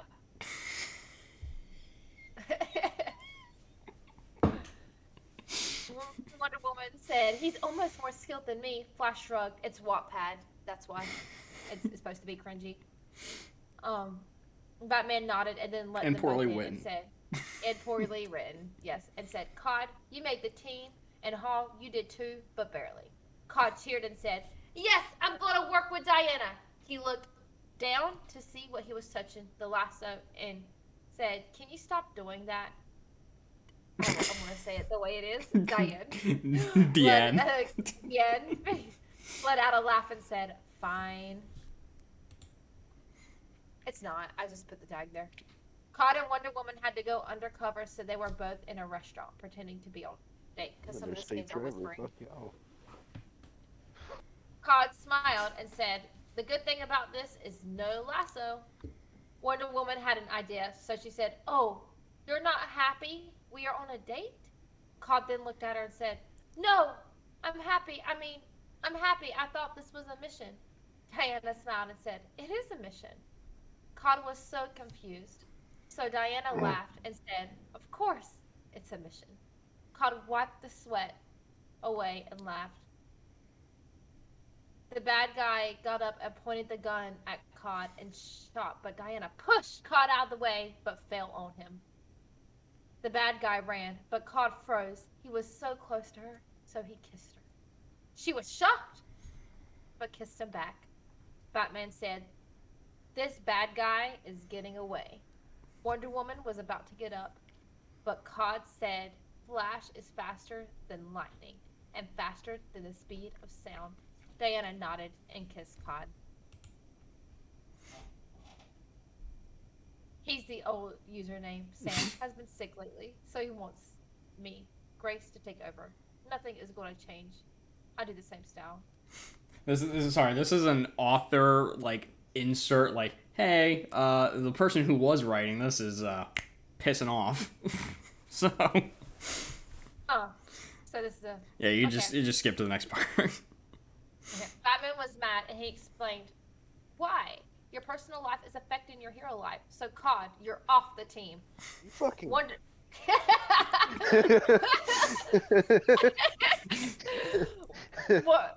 Woman was mad, but Superman stopped Batman and Wonder Woman by saying, Batman, how much time did you let Catwoman get away?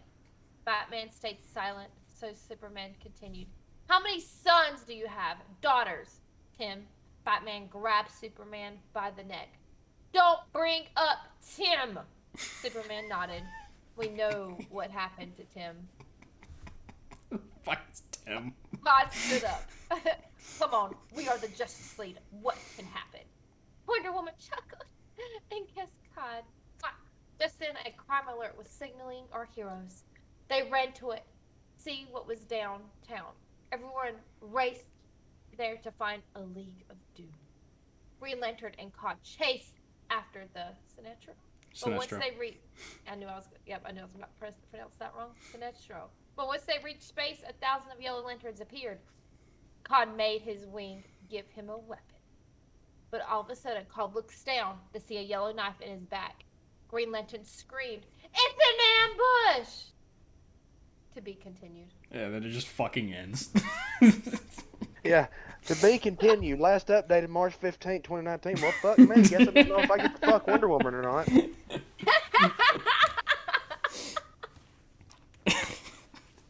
Stay tuned. So bullshit. I'm going to bed. When I was looking through, and keep in mind, I had to look through like dozens of fan fictions just to find ones that were, one, readable to a degree, two, not like, there are like 5-hour like fan fiction 80,000 word epics buried here on Wattpad.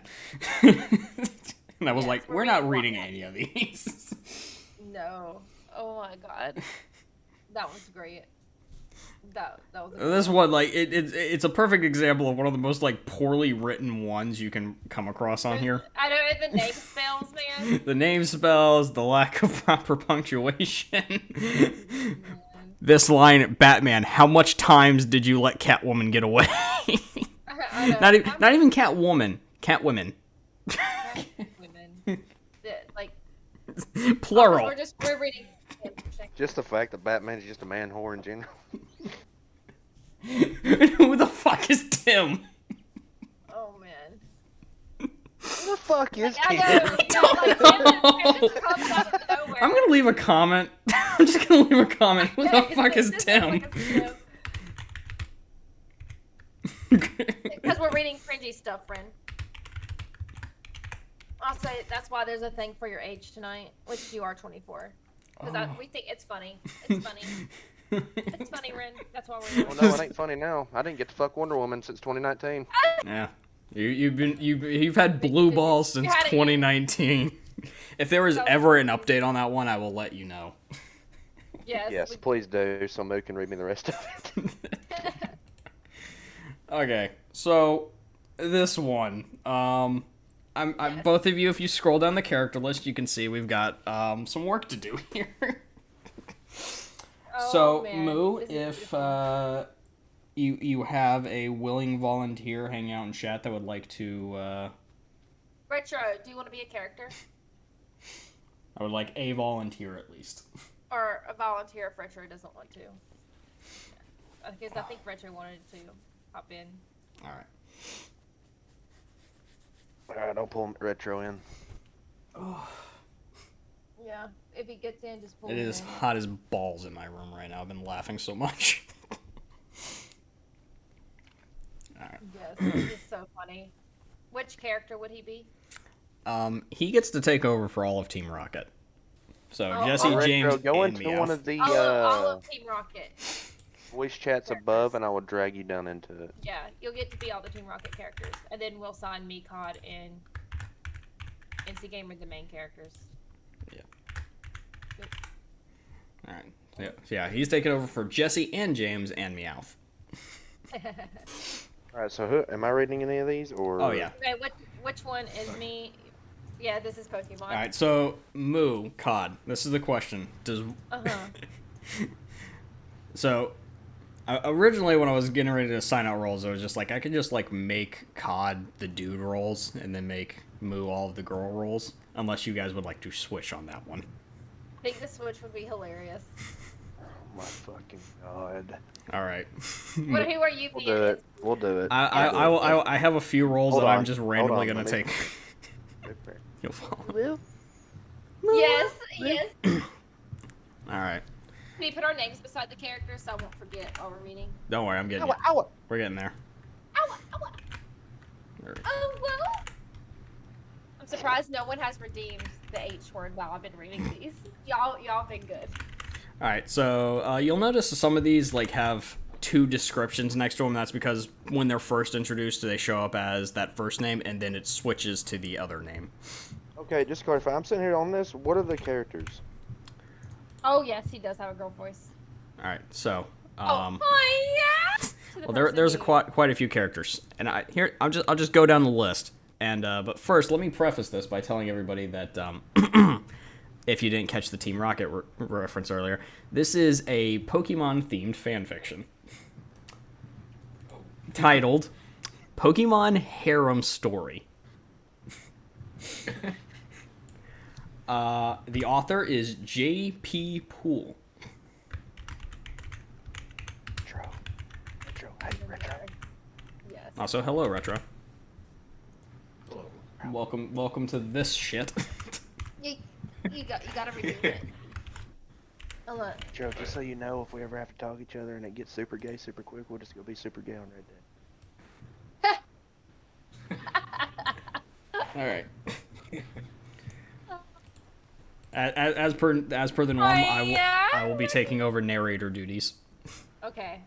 Perfect. Um. The script, whatever. Yeah. Can somebody send him the link to just drop it to him in a message or something? Can you email him, Todd, the script? I don't email him the doc. Just send him the link. Yeah, just send to the Discord Here, message. let me That's see if I it, can and then just I'll link it message through. you. Yeah, you're better with text than I am. I'm just sitting here staring at my phone like, Yeah. Here, But I'll Retro, send you yeah, the you link. are going to take over any lines where you see Jesse, this one. James, Meowth, or Team Rocket, wherever those are, who starts the sentence. So, this one is a little bit more readable, simply on the grounds that it does have character names beside pretty much every line, which is very helpful. Anything where you don't see a character name, that is the narrator, and I will be doing that as per the norm. All right. Yes, I'm Ash. Oh, heck yeah. You are a number of people, but yes, you are in fact Ash, and you are also our main character, known as Boy. So I'm bored. boy! God of War shit.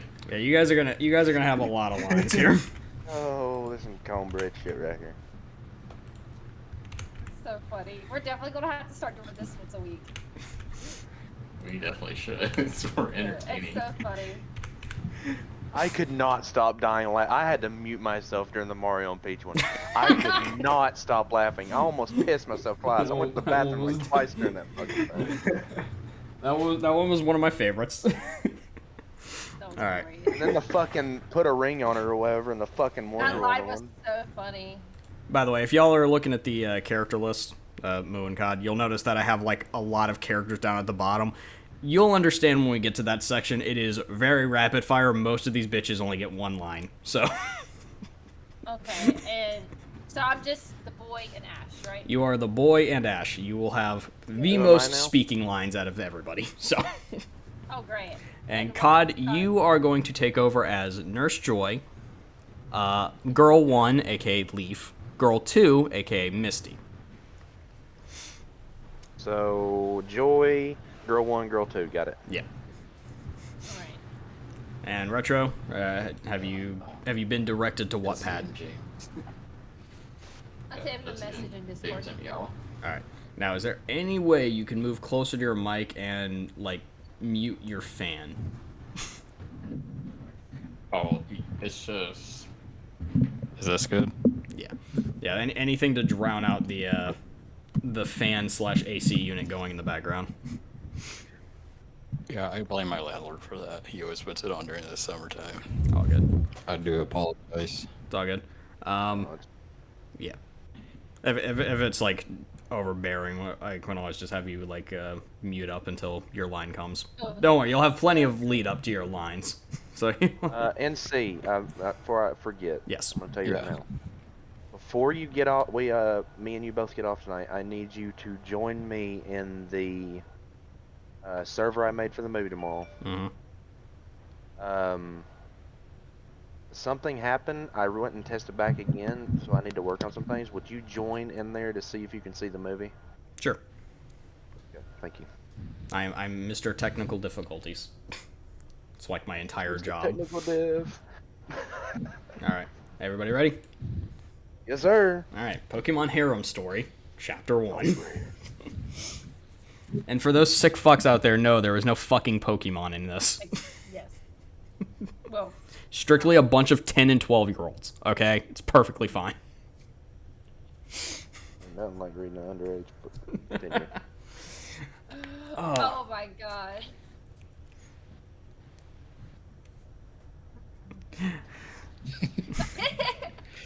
I'm trying to recall the Pokemon like overzealous narrator voice from like the fucking anime. In Pallet Town, at giant portal opens, and boy riding a Pokemon that looks like a lion comes out of it. The boy looks around and doesn't recognize where he is. Are we? Necrozama? The Pokemon just growls. We went further through the portals than we ever had before, and this is where we end up. I don't see any legendaries. Where are we? The boy places his Pokemon back into its Pokeball. He walks around. I have no idea where I am. Guess I should go back to the Poke Center. The boy walks over to a Poke Center and sees Nurse Joy hard at work. They have Nurse Joy in the dimension. Not surprised. Excuse me? Nurse Joy looks up at the boy and blushes slightly. The boy decides to ignore it. Are there any rooms available for me to sleep in? I'm not from here, and I need a place to stay. Of course. You can sleep in my room. You sure? Of course. Here's the key. Nurse Joy hands the boy a key, and he heads to the room. The boy prepares to lie down, but first takes out his Pokeballs. I need to. Some of these I Speak need up. Speak up. Rosa, Charizard, Lucario. The mic in your mouth. Oh no. Gyarados and Manectric. Where are we, and how do we get back home?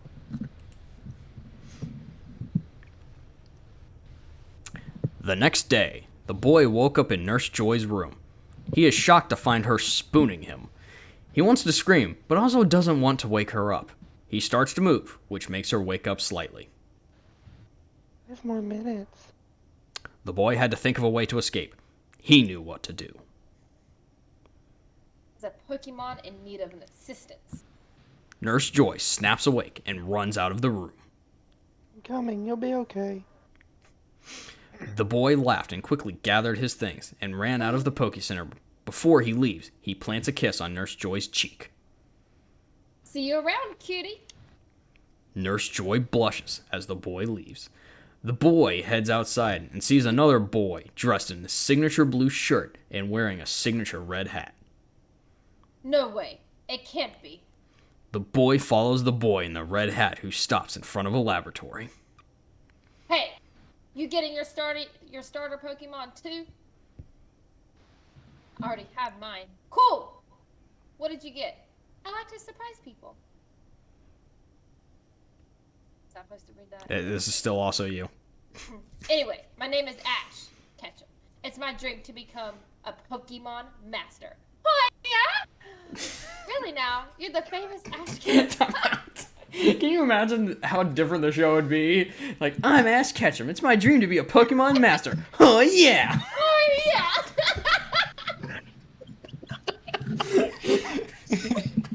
Why are we so fucking stupid? Oh, my God. Just mature adults having fun. Continue. Famous? Never mind. What's your name? Call me Maestro. Cool. Hey, what are those wristbands that you have? They look cool. Oh, yeah? Fucking hate you. Maestro. Another secret of mine, Ash. Oh, well, tell me some other time. Oh, that's right. I'm late. Maestro and Ash head inside and are met by Professor Moke. Met my Professor Oak. Oh, somebody had a lazy eye type of man. Ash, Professor, are there any Pokemon left? For the record, you don't say their name at the start of the line. Well, I just don't want them to get confused since it's like me back to back to back. It's okay. Back. They'll figure it out. I'm so sorry, but I just have my last Pokemon to this girl right here. Oh man! Maestro looks at the girl and instantly recognizes her. Why are you staring at me for? No reason. You just look like someone I know. Is that a bad thing? No, it isn't. She's a beautiful girl. The girl blushes and holds out her hand. Who is Leaf? You. Oh. My name is Leaf. Maestro smiled. His suspicions were correct. Pleased to meet you, Lee. What Pokemon did you get? I chose Bulbasaur. Did I actually say that right? Yeah. Nice choice. I don't think I have a grass type on my team. You have a whole team? Yeah. So cool. Meanwhile, Ash is given a Pikachu as a starter. Look at that. My very own Pokemon. Maestro smiles to see the famous duo unite. For you, Ash. Professor Oak looks at Maestro. I'm sorry, but that's the last Pokemon I have left. Major. Don't worry. I already have a full team. What? Oh, yeah? What? Time. What? No, that was fun. Oh, man. Professor, is it possible I can speak to you alone? Very well, just give me a second.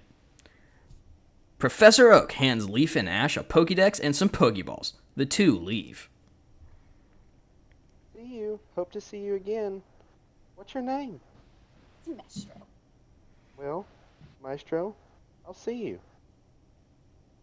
Leaf leaves. Professor Oak walks over to Maestro. How can I help you? I'm not from here. I had a feeling when you said you had a full team. Who are you? From a universe where I am Pokemon champion of 3 different regions and have captured all Pokemon as well. Me too. That's impossible. Is it? Maestro hands Professor Oak his Pokédex. Professor Oak is shocked to see Pokemon that he didn't know existed. Amazing. I guess you are telling the truth. Professor Oak goes to the team section, but it's locked. Sorry, but I don't let anyone see my team. I've had this team for years. I picked a couple, though. Well, if you don't want to tell me, then you don't have to. Professor Oak notices the wristbands. What are those? Sorry, another secret. Why all the secrets? I have my reasons. You said that you're from another time. I have a question.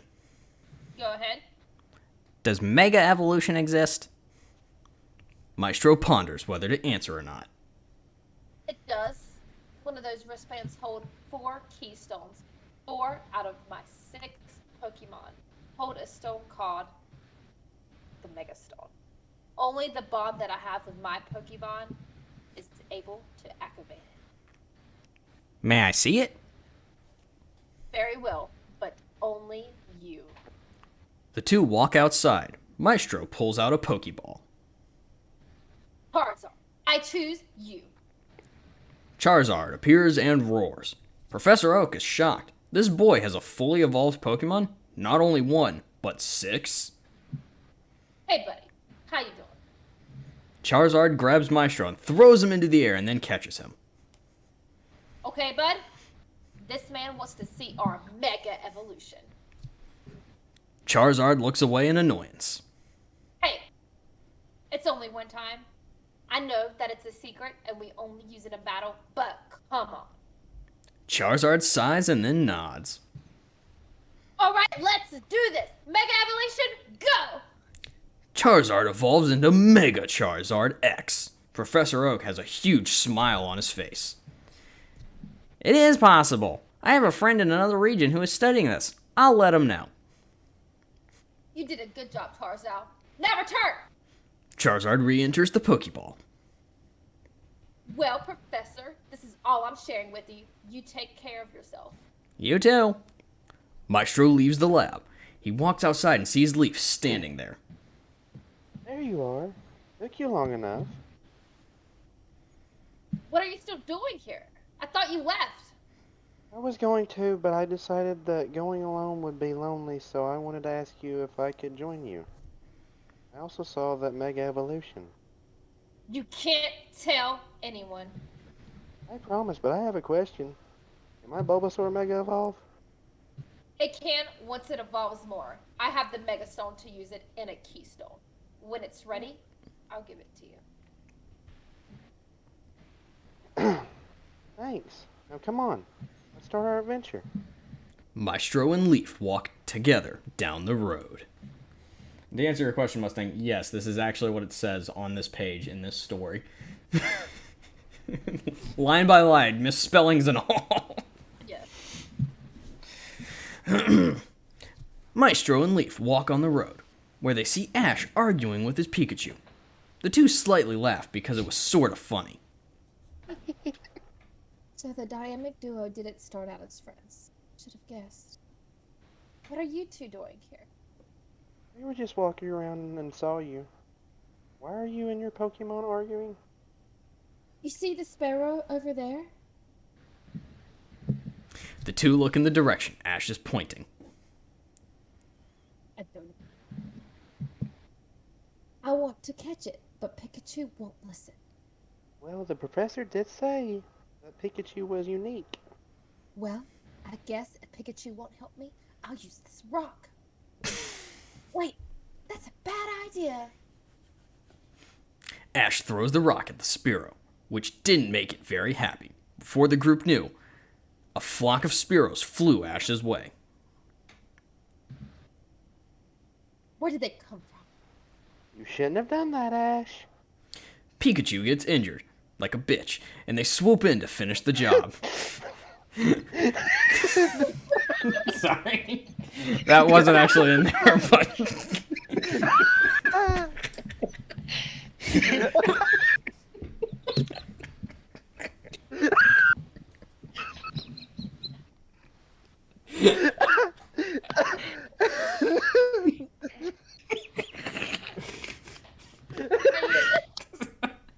Sorry. Oh, I couldn't resist. Oh my god! Oh. That's payback for the fucking Soul Silver. Like a bitch. I'm gonna... For those of you wondering, that was not the story. It just felt right. Oh, I fell out of my chair. I fell out of my chair on that one. That was great. Oh, that was good. And now I'm knocking shit off. Oh, son of a bitch. Man. Ugh. Just that fucking blunt like a bitch.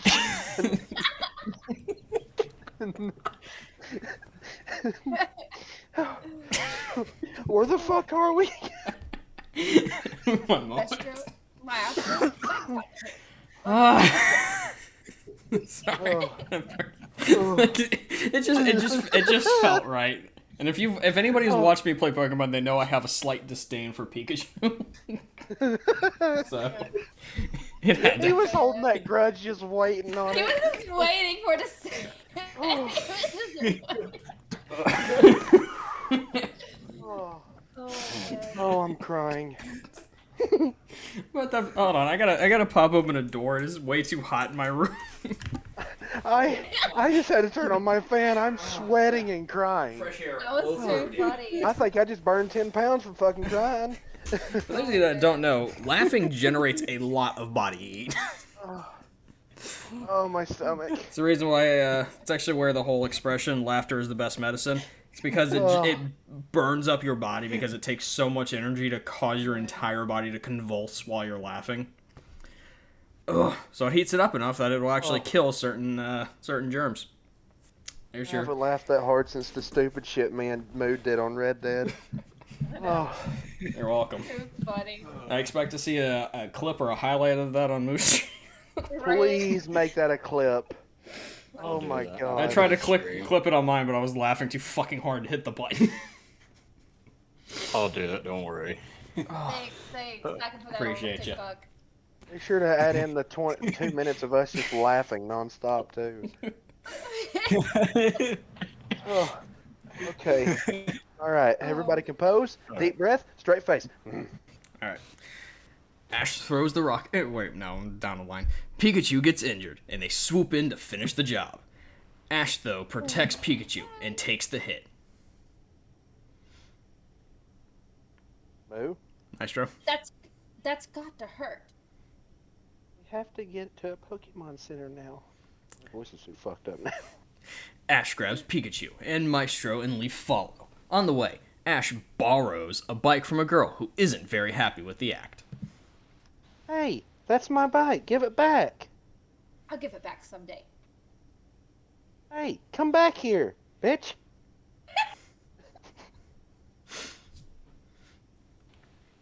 Still you. Oh, he's riding quickly. We'll never catch up. Maestro thinks about what to do. He has an idea. He pulls out a flute from his bag. Is it a Minecraft pickaxe? Or a dildo. Answer, yes. That's why it's blurred out.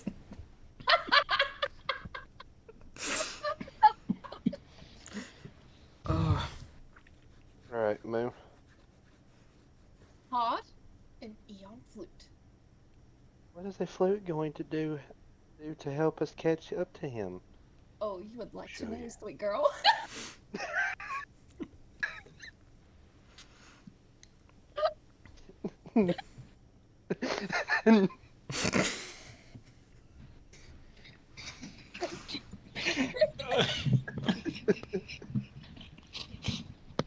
I died that one. Cornbread. Oh, Oh, alright, Maestro. I don't know, but I'm hoping this idea works. If this works, then anything will work. If you get what I mean. Maestro plays the Put your flute. cornbread ass. Maestro plays the flute. For a few seconds, nothing happens. Oh, does he now? Then, out of nowhere, his Latias appears. She is super happy to see Maestro. Hey, girl. Latias covers Maestro in kisses. I missed it too, girl. Leaf and the girl, and shocked to see what's happening. What type of Pokemon is that? Bending on over, I'll show you. Her name is Latias? She's Latias. an old Latias. She's an old friend of mine. I can't believe the flute worked. Latias, do you mind giving us a ride?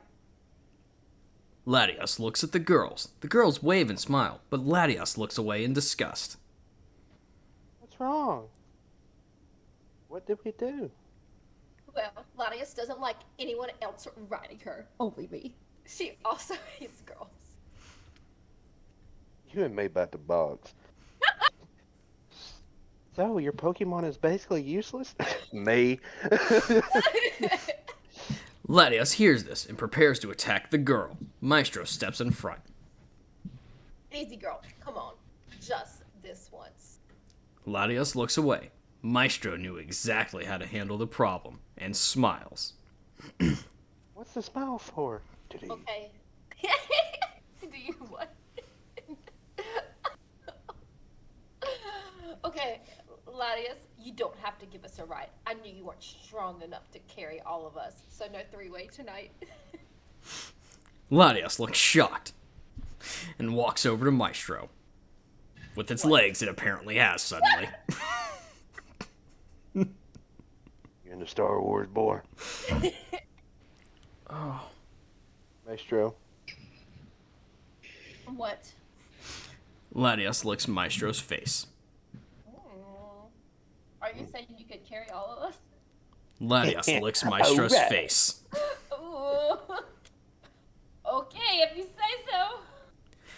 The three get on Latios and prepare to take off. Oh, I'm ready. I told you sick fucks earlier, there's no Pokemon fucking. It's just implied. There ain't no Pokemon Red Rocket, what the fuck? He's definitely about to take off. No ways you fucking want, fucking. Okay, we have to make it to the Pokemon Center. Can you take us there? The narrator was drinking coffee. Latios growls with glee. Let's go, girl.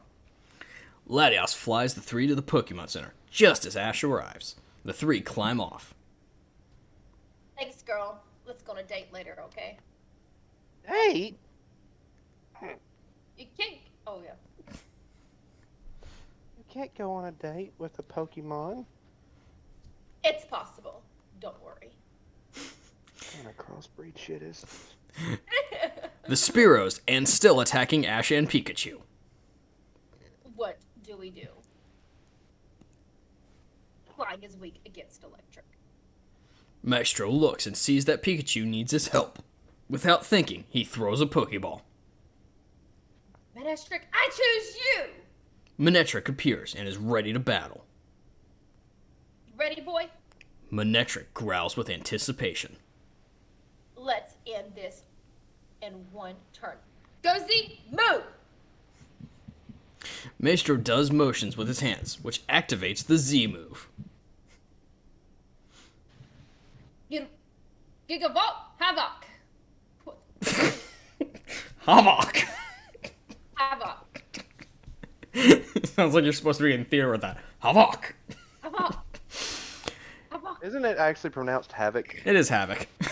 Gigavolt, Havoc. Havoc! Havok!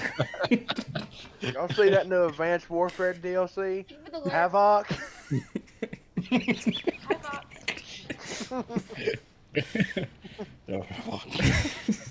Sorry, Moo. It's just the way you say shit sometimes. Oh, I know. That's why I was like, oh god, we're reading. That's fine. Oh. It makes it more funny. In one mighty move, Manectric is able to defeat all of the Spearow. Everyone stares, just shocked. Come on, let's get Pikachu inside. Oh. The three enter the Pokemon Center and get help for Pikachu. The rest of the gang just stare at Maestro and wonder what he just did. Oh, who did that? Hold on. What was that? How did you do that? Need the next Pokemon, right? Chapter 4. Maestro, Leaf, Ash, and the girl are inside the Pokemon Center. Ash was talking to Nurse Joy while the other two girls were bombarding Maestro with questions. How did you do that? What was that motion that you did?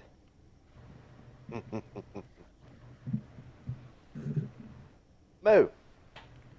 It's called a Z move. I learned it when I was in another region. Another region?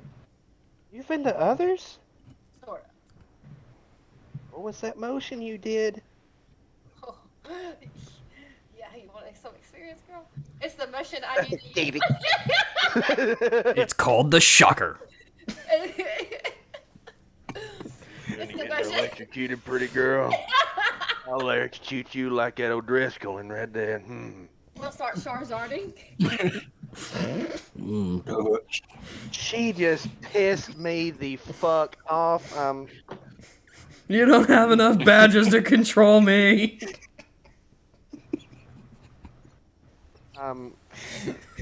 For anybody not in the know, this sounds like pure She absurdity. just pissed me the fuck off to another dimension. I don't even. To whatever dimension Maestro is from, apparently. Oh man. Alright. It's the motion I need to use to activate the Z mood. Inside one of my bands here holds 6 stones that activates the Z mood. I have 1 for each type that's in my team. I also have others.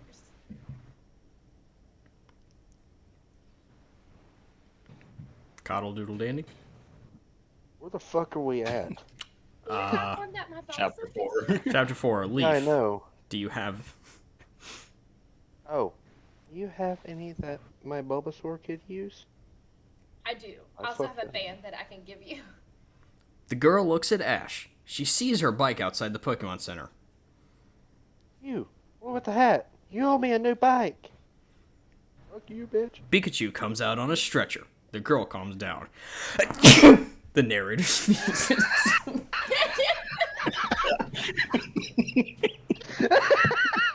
Oh man.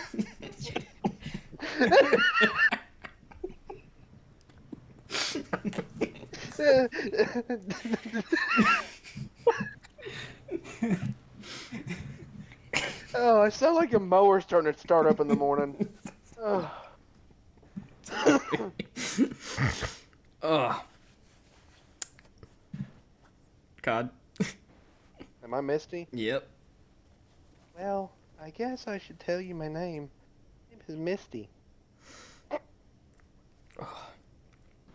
No, So what type of Pokemon trainer are you? I specialize in water Pokemon. I have one on my team.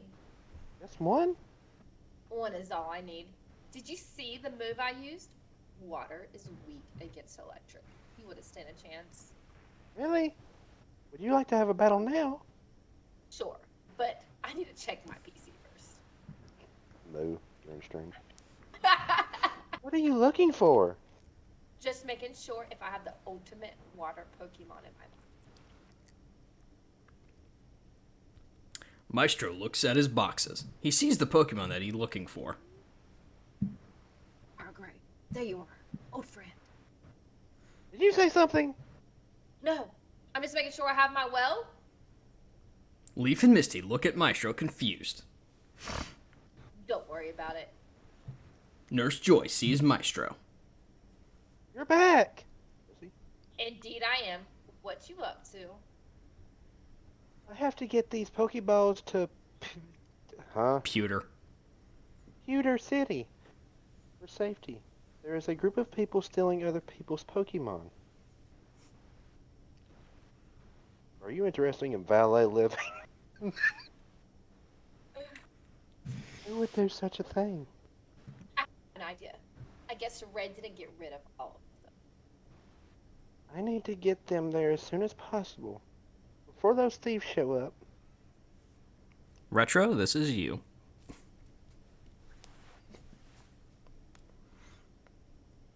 Already here. The group looks and sees a boy, Oh, girl, and mouth. Oh They no, wore not red you with armor your on cornbread their ass. chests. No, you were just the question marks. This next part is entirely yours, though. But the group looks and sees a boy, girl, Okay. and a Meowth. They wore a red R on their chests. Prepare for trouble and make it double. To protect the world from devastation, to reunite our people with our nation, to denounce the evil of truth and love, to extend our reach into the stars above. Jesse James, Team Rocket blasting off at the speed of light. Surrender now or prepare to fight. Meow, that's right. Did that Meowth just talk?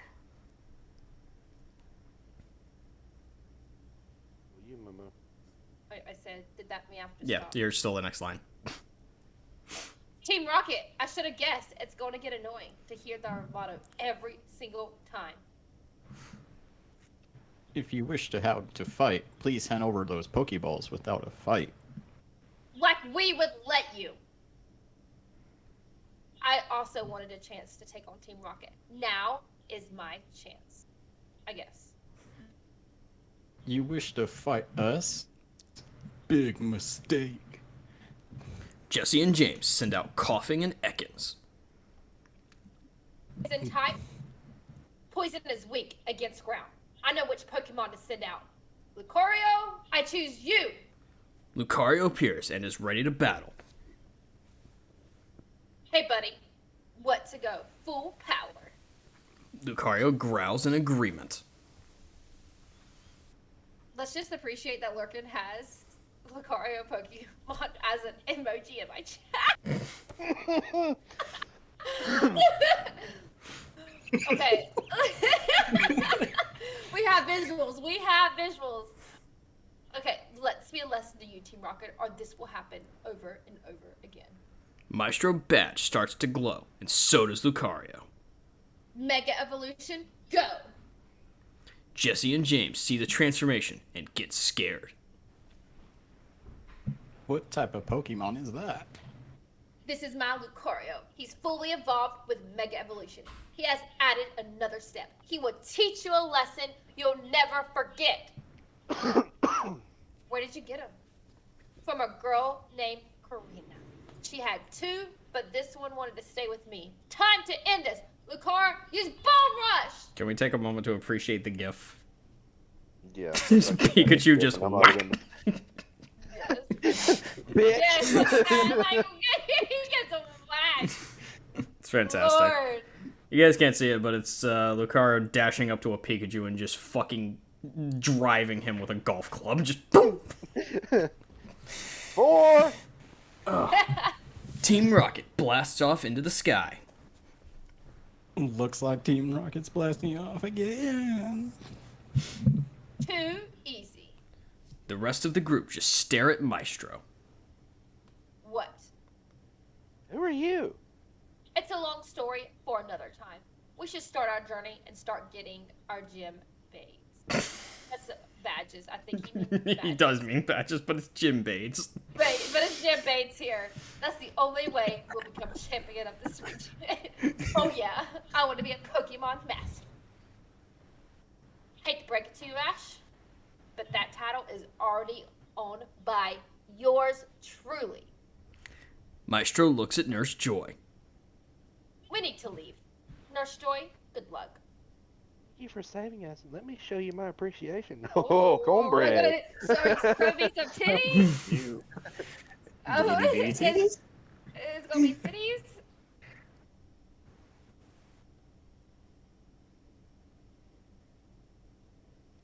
See? Oh, sorry. Maestro walks over to Nurse Joy. Let me tell you a secret that no one knows about me. Now lean in. Maestro leans in. Nurse Joy plants a kiss on his cheek. Leaf and Misty look shocked. There, you. Come back soon. I'll let my other sisters know to keep an eye out for you. Thanks. Cornbread.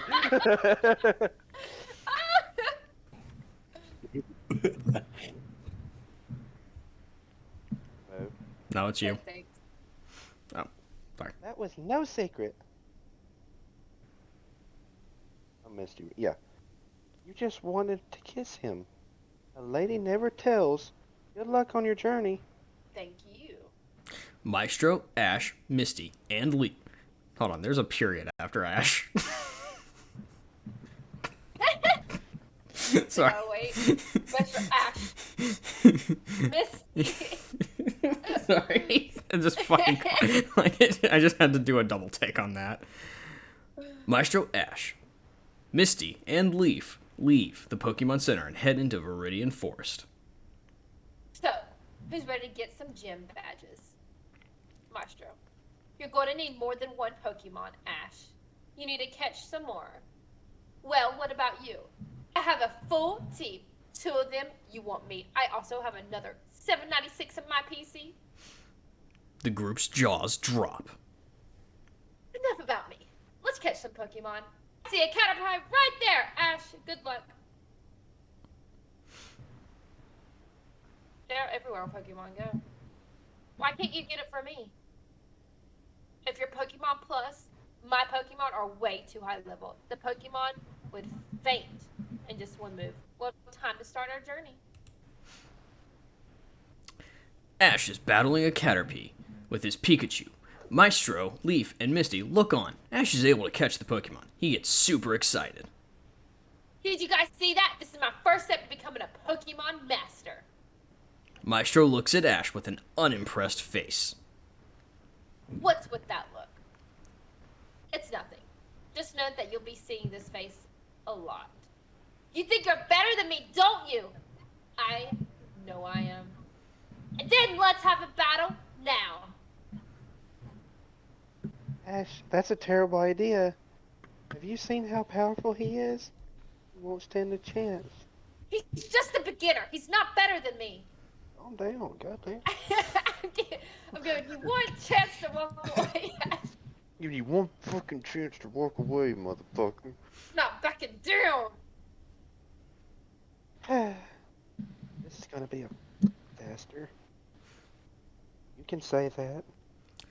Ash and Maestro prepare to battle. Last chance. I'm gonna put you in your place. Now show me the best Pokemon on your team. Sorry, that's not happening. You scared? No, it's just that my Pokemon might kill yours. The journey just started, so who are you sending out? Before we begin, you can't do any of those fancy techniques. That's fine. I don't need to anyways. Okay, Pikachu, I choose you! Pikachu gets set to battle. Pika! Electric. Okay, this isn't personal, Pikachu. Just blame your trainer. Lucario, I choose you! Yeah, I choked on the word. It's fine. Lucario appears ready to battle. Lucario, you ready? Lucario looks at Pikachu, unimpressed. He then looks at Maestro. I feel you, but he challenged us. We don't back down. Lucario growls in agreement and then prepares to battle Pikachu. First move is yours. Lucario, use Bone Rush. Because it makes sense to say fish out of my mouth. Use Bone Rush. Lucario goes to attack. Pikachu, dodge it. Too slow, Ash. Lucario lands a critical hit on Pikachu. You done? No, I have one more battle to win. It's your Caterpie, isn't it? Yeah. Caterpie, I choose you. Okay, I'll change my Pokemon. Lucario, return Charizard. I choose you. Charizard appears and growls loudly. You ready? Charizard sees Caterpie and turns to Maestro with an annoyed look on his face. I feel you, but this challenge us. Let's put them in their place. I go first. Nope. The stronger Pokemon always go first unless your Pokemon holds a special item or use a certain move, and I'm pretty sure you don't know it. Then tell me! You want to That's just the grammar, man. I know, just read it as it is. You want to a Pokemon Master? Learn your own. Charizard, use Flamethrower! Charizard fires a fire beam at Caterpie. Caterpie faints. I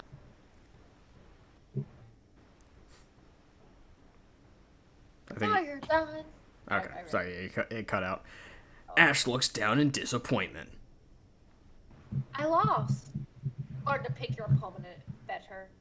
I'll never be a Pokemon Master. Keep at it, Ash. You'll get better. I just know it. Thanks. You're so strong. You could beat the champion. You have no idea. The day ends till the group finds a place to rest. They put out the sleeping bags and lie down. Night, guys. Night. Group effort. Maestro was the first one to fall asleep. Little did he know that 2 pairs of eyes looked at him in determination to sleep next to him. Maestro POV. Just read it, Mo. Oh, hello? Popping from smoke. Yes, popping from smoke. Appeared Leaf. Hey, Lee, how's it going? I don't know. What do you mean you don't know? Exactly what it sounds like. I'm a figment of your imagination. You could have just been like, I'm doing okay? Sorry, but that isn't how it works in your dream world. Anyway, looks like you got work to... Looks like you got your... God damn! Like you got your work cut out for you. You were traveling alongside the famous Ash and Misty. Do you know how long this journey will take? You'll be in for a while. You're going to see all of his I thought that said fucking champion. God damn, dude. Companions and go on all of his adventures. Not looking forward to that! I know. I'm especially not looking forward to this. Team Rocket appears. Sorry. We're on chapter 6. I'm sorry. You gotta follow, buddy. I was trying to, and everything's all going too fast. Prepare for... No! Dreams, well, I listed that. Anyways, what do I have to do on this journey? Just sit back and enjoy the ride. So I'm basically stuck on this journey? Misty appears. That's rude. I believe that I'm a good traveling companion. Where did you come from? You really want to know? Yes. No, I take that back. You'll have me on your journey. I'm not boring. It will be when you're trying to get Ash's attention, but he doesn't notice. He's gonna make it to the championship and lose while staying the age of 10. True, but I'll be there, so it's worth it. You won't be forever. May appears. Who's May? Let me make sure that's me. Yeah, I'm all of these. Hooray. That's right. I'll then appear. How did you get here? Do you really want to know? Yes. No, I take that back. I'm someone who's fun. Yeah, but you're struggling with your feelings between Ash and Drew. It's still up in the air if I did or not.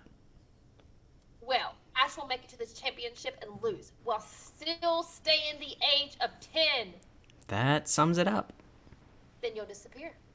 Dawn appears. Then I arrive. Where did you come from? Do you really want to know? Yes, no, I take that back. Well, I'm a fun companion. What's so fun about you? Me and my Piplup are tons of fun. No. Oh, yeah. True, but some people think they're overrated. I think I'm underrated, thank you very much. Well, you're my favorite companion of mine, but then again, Ash loses, and he's still 10. Too bad I couldn't stay forever because then you meet Iris appears. me. And before you ask, I come from the same place the rest of these girls came from. People hate you. I admit I might not be the best companion, but I have my good qualities. Name one. I'm pretty. Well, people find you annoying. They can think what they want. People didn't have to handle you long. Ash lost and still stayed 10, but then everyone's favorite companion appeared. Serena appears. That's right, me. Everyone loves you. You and Ash are so cute together. This story isn't about Ash. What? The sound of a wall breaking is heard. What was that? Don't worry about it. Sadly, though, I'm not the only one girl you'll meet. Karina comes skating in. That's right, I'm here too. I'm the one who gave you Lucario. Feel grateful for that. As you should be. Cynthia appears. There's me also. How can you forget the champion? Ex-champion, you've beaten me. Damn right I have. I'm tired of people not realizing that I'm a champion. Ain't nobody would challenge me and smack talk and not realize who he's dealing with. God. Oh. Okay, I see where we're at now. That is the hard part about it. Still here? I never left. Are you gonna ask where we came from? No, because I think I know where. Ash loses again, and he is still 10. Why does he stay so young? It only gets worse from here because... Mallow, Lana, and Lily appear. Mallow Lonely. You meet us! Going? Feeling guilty. You left without saying goodbye. How was I supposed to know I was going to get lost in dimensions? You could have told us you were leaving. Couldn't control this. I know where you're from. You're from that guilt part of my brain. Nope, we're from somewhere else. Oh. Misty? Good news. You'll see me too. You weren't in the game, just the anime. A wall breaks. Sorry, I just had to get it out of my system. Anyway, this journey will take forever. I have to meet all of you. What's so wrong with that? You'll have your own harem of girls. I'm not dense like Ash, but even I know when girls are dangerous. A bunch of Nurse Joys appear. Don't forget us. We're everywhere. If you're here, then A bunch of Officer Jennies show up. The cornbread hell. interesting. We are here as well.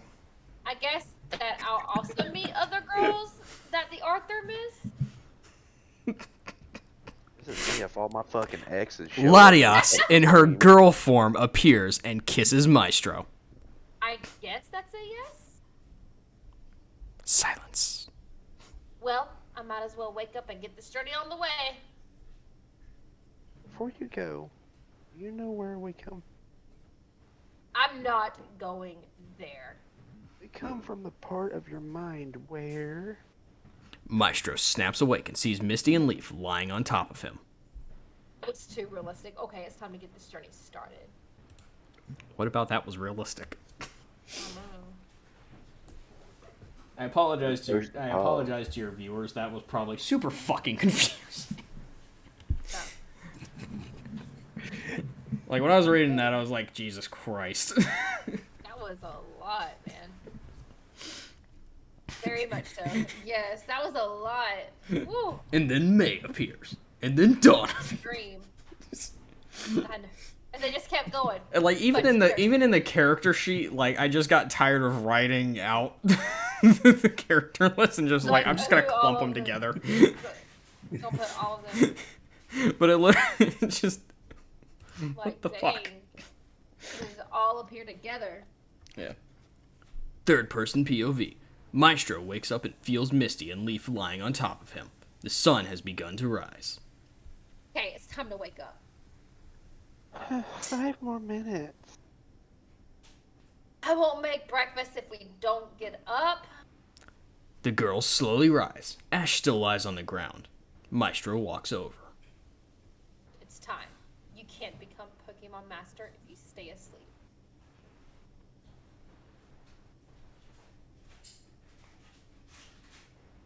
It's too early. Fine. Then I just win all the badges and then leave you behind. Ash snaps awake. Don't leave me! Much better. Anyway, time for breakfast. After breakfast, the three get set to walk again. Okay, it's time to. Maestro freezes. What's wrong? I can feel it. They're around here. We got a whole chapter with them not showing up. Who's showing up? Music plays. Retro. Prepare for trouble and make it. No, no, no. We're not doing that. How dare you interrupt? I'm not sure that the readers don't want to see your dialogue every chapter.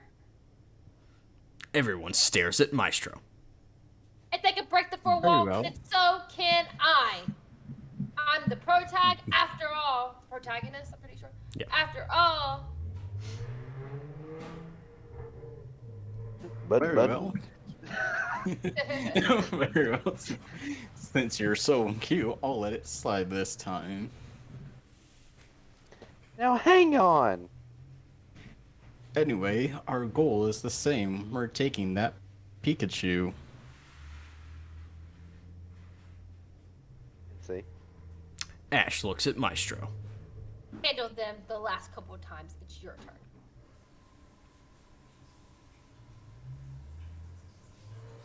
Fine. Caterpie, I choose you.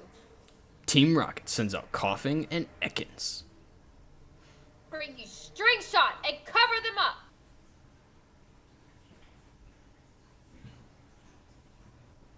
That's right. What? No fair. Now use tackle. Caterpie knocks out both Pokemon. Somehow. Take that. We're not down yet. Meowth, go out there. Bring you string shot again. Caterpie wraps up Meowth. We have no other Pokemon. Versus, you may have one this time, but we'll get that Pikachu eventually. Team Rocket runs away. Yeah, no they won't. Caterpie starts to glow. What's happening? It's evolving. Seriously, how did you get so good? Caterpie evolves into a Metapod. Ooh. Oh, It's kind of worthless like that. trust Wanna me, wake up in the insect morning? types are so interesting. Well, I think they're gross. Keep that thing away from me. Anyways, let's get back to walking. The three start walking again as the journey continues. To be continued. Okay, yep. That's the end. Yep. Yep. That's God where damn. That's where that That one was fucking actually long. fever dream. Oh, dude. That's Well, where that. long, I'm not gonna. That's where that fever dream ends. Oh, this one I'm really interested in. Oh yeah. So Oh, this this one's one. Okay, can I pick my characters? Yeah. I figure you guys will get it. Retro. Thank you for popping in for assistance. Okay, I want to go some of my Anytime. favorites. Yes, Okay, thank you. I want Bright Bomber, Calamity. Put your name down. Fate. You should be able to. Or hold on. Let me. Do you have? Oh, actually, you don't have editing privileges. My bad. All right. So. Yeah, we have a. Right. See you guys in the chat. All right. You said Yeah. Bright Bomber. And I want Nogops too. Knogops. Bright Bomber, Nogops, Calamity. What you want, Fate. Bright Bomber? Fuck yeah, dude. Who after Calamity? Bright Bomber, Calamity, Fate, and Nogops. All right. Just those four. And let's go ahead and do. Fuck it, we'll do Zoe and Crystal Butterfly. Oh, I'm so glad you picked And Zoe. Sparkle Specialist. I know he picked Zoe. You want Zoe? Let her have Zoe then. Let her Okay, have Zoe. I'll let Moo have Zoe. I think Moo will Yeah, have switch some fun with it. Zoe from me. Switch Zoe to Sparkle Specialist for me. All right. All right. I'm getting all the OG chick skins. Yes, I know, I saw that. Of course. So real quick, Fuck you, Moo, do you have anybody else currently watching that you know and trust that would be willing to take a few parts? I have two for them.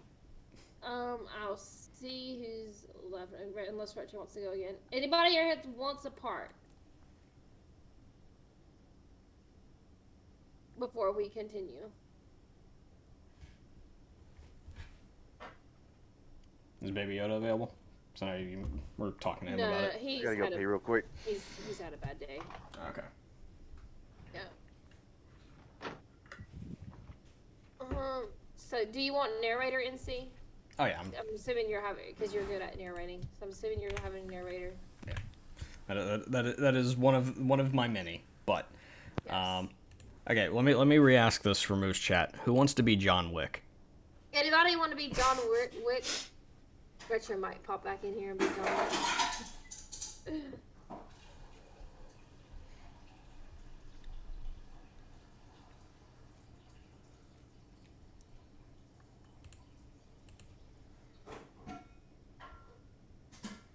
Preferably if somebody can like do a Keanu Reeves voice. It would be better. I'll do John Wick. Alright. We'll keep this one in house. What kind of weapons do you have? Alright. Yeah, that's fine, Lurkin. Alright, Moo. Of the many characters on this list, who would you like to be? I'll be Skull Trooper. Okay.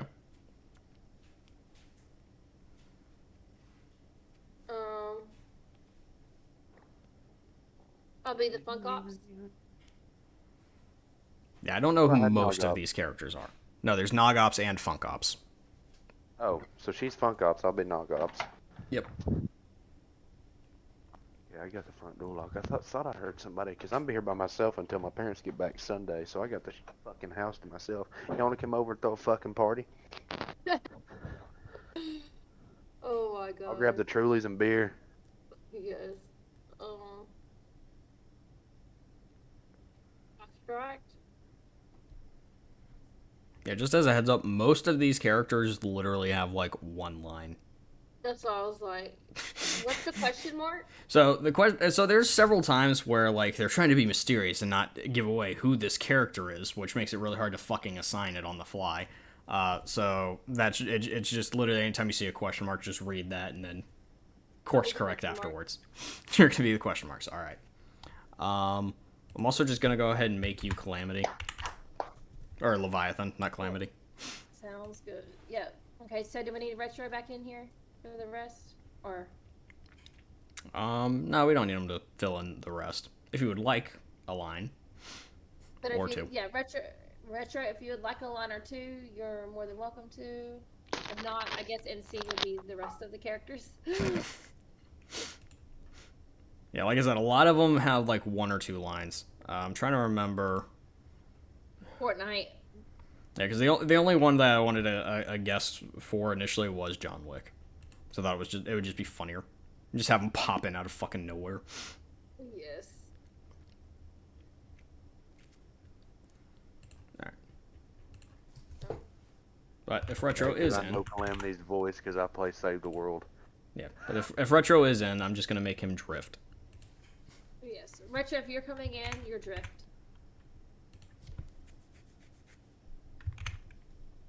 I guess I will take the others.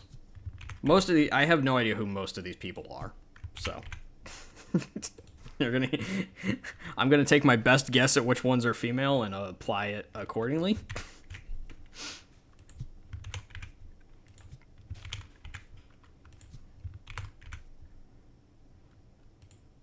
No, I'm also gonna make you Crystal Butterfly.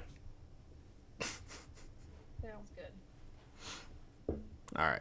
Oh, I didn't see them down there. Yeah. I gotta keep. Yeah, it's a huge fucking list. There's, hold on, 1, 2, 3, 4, 5, 6, 7, 8, 9, 10, 11, 12, 13, 14, 15, 16, 17, 18, 19, 20, 21, 22, 23, 24, 25 fucking characters. And that's not including the many that are grouped into the question mark block. Oh man. Yeah, we have quite a.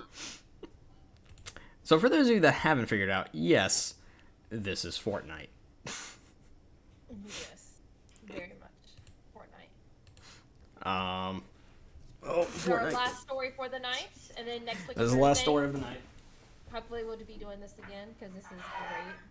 My roommate's in the other room. I'm gonna spare his poor ears. Yes. All right. Thank you.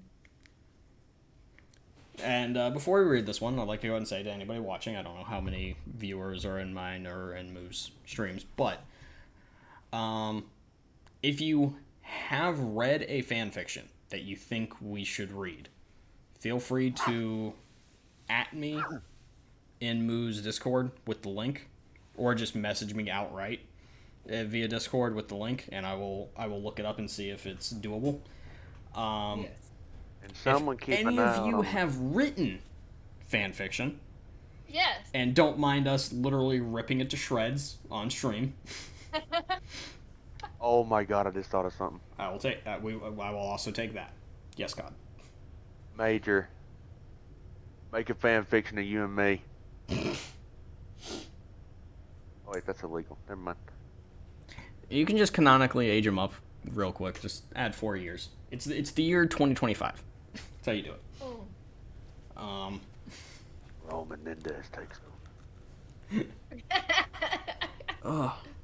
And also, if there are any like Double X. specific characters or like things you guys want me to go hunting for a fan fiction of, feel free to let me know. Just leave a suggestion in like a video or something. I'll try and catch it. This is funny. I loved one. This is great. All right. So everybody got their roles to a degree. Lurkin said Minecraft. Okay, we'll do that. Okay, I will find something about Steve getting blown by a creeper. While a parrot sits on his shoulders and he's farming pigs. Yeah. So good luck keeping track of your characters. This is gonna be a bitch. Yes. Oh wait, hold on. Fuck, I forgot to update the thing. This is Fortnite. Okay.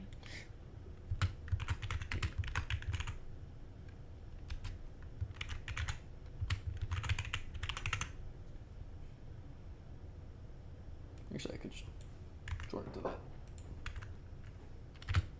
This is fun. So for I know we're like this is gonna have to be. I like, forgot a little to thing. do things properly. This is the last one standing Yes, do it. by Fortnite Squads. Gotta say, perfect fucking name. This dude knew what he was into before he even made the account. Dang. He did. Yep. Alright, DC, you're narrator, right? Yeah, I'm narrator. Alright. I warn you, this one is not for the faint of heart. It goes all over the fucking place, and it is the first one to include there was a little bit of violence in the Harley Quinn one, but this one is the first one to include a lot of violence. So this fan fiction. Okay, be prepared. Trigger warning, guys. Violent fan fiction. yes. The rattling of the bus shakes the long, smooth, textured cape of the most evil man, Omen. He sits next to a fish named Leviathan. His fishbowl rattles with fear and shocked with nerve. Bright Bomber was busy standing up doing the true heart dance, annoying the shit out of Calamity. She kept her head down with some sort of revolver, or known as the six-shooter, in her lap. Her red hair covered her face with blue mist floating around her. Leviathan, in a shocked and nervous voice, says, We dropping, boys. Lonely Lodge. Should be good for looting, no enemies around. Be around. "Oh, right, No. I am Omen." I think we should jump out. We passed Lonely already. Damn it! Drop Paradise Palms. It should be safe. Yay! I can't wait to mass murder everybody and make them suffer in the fiery pits of hell. God damn. Everyone. Everyone turns slowly towards her with a traumatized face and a scared expression. You'll be the one burning in hell. Hey, you really need to stop being a mental psychopath. Everyone looks towards the direction of the voice. A man in a pink suit and a Jason mask, with whiskers painted on with prismatic paint, stood there. His name was Rabbit Raider. He had a colorful painted egg grenades with some sort of knife in his hand, with fresh blood dripping from the tip of the sharp edge. My bus driver, I am bus driver. That's ironic. Bitches. Let's drop out already. So the gang all jumped out and landed Paradise Palms. Leviathan landed at a fancy mansion and found a glowing, shimmering gold scar lying next to a chug jug. Oh, yes. Calamity didn't even loot a building. She stood there watching everybody do their thing. Omen walked up to her and said, Sorry, I have to keep making sure who I am. I have a lot of characters. You're fine. The hell you doing standing around doing nothing? Don't need to loot, partner. I have my fine and sleek 6-shooter right here. Whatever you say. How's looting going for you guys? I found an amazing mythical then. Shooting cracks through the air towards them. Luckily, their aim is hot trash. Omen rushed in with a wicked purple pumpkin launcher. He managed to kill them all off, the blood lying all over the sand with their organs, also in different patches of sand. Bright Bomber ran as fast as she could and picked up one of the torn up lungs that kept bleeding. She inspected it very carefully and glanced at it in multiple arrows. Looks healthy to me. Like hell, it's all over the fucking She ground. bit right in and had the face of when you eat a Safeway chocolate cake, whatever the fuck that is. What the actual fuck? Girl, you're nasty. Ain't nobody want to go near you. Bright Bomber turned around and had the most depressing look ever on her face. Calamity saw a crystal clear tear fall off her cheek. I'm sorry, Bright Bomber, for being such a bitch.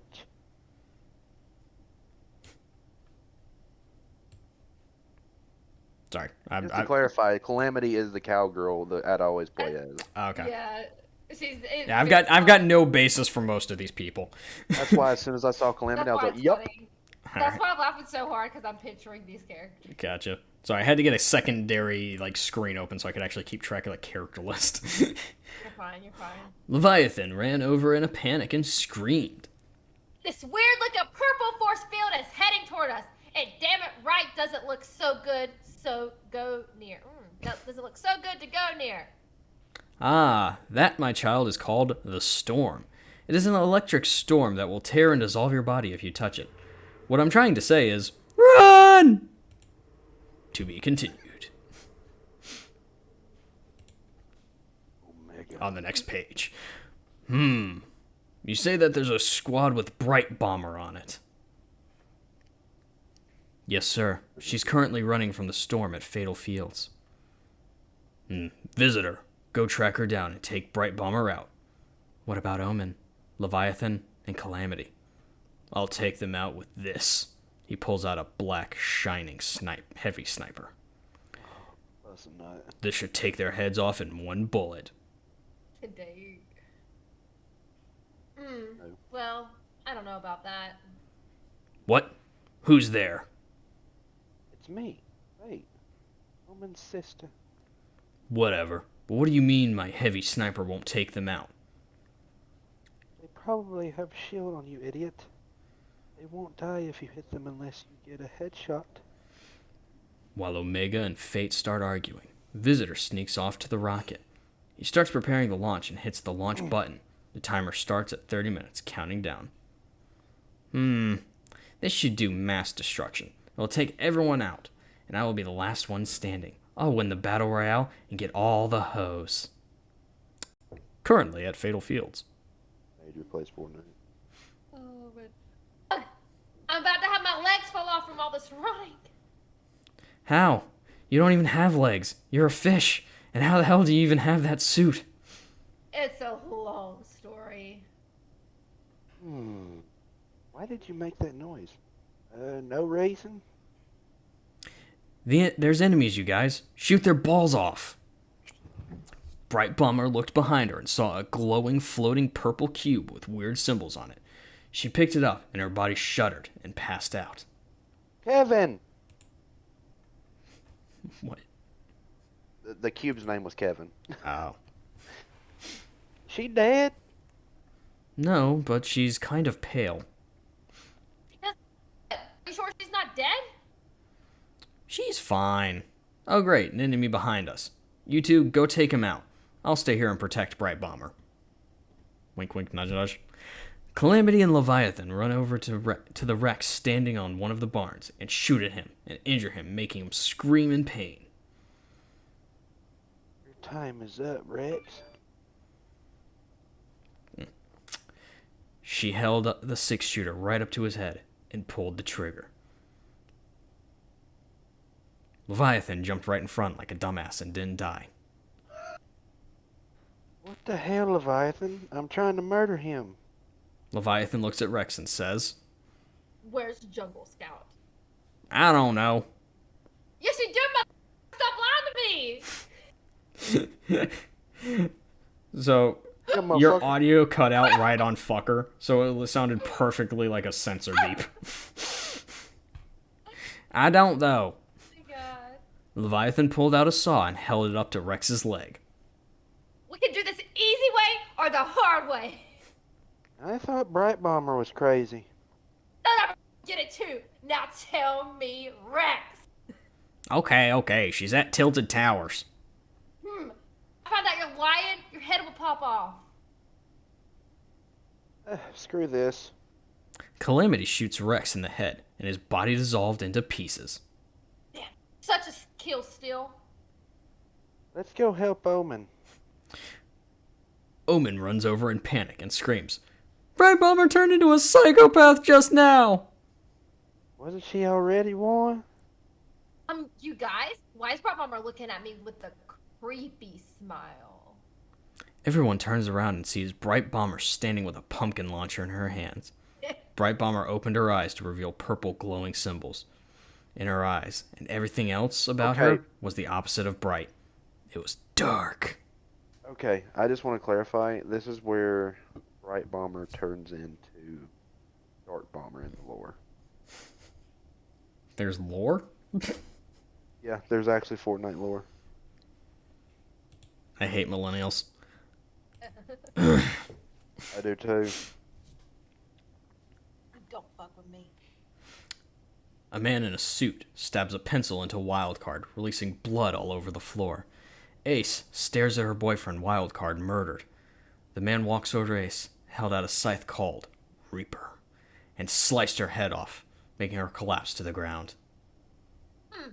Easy.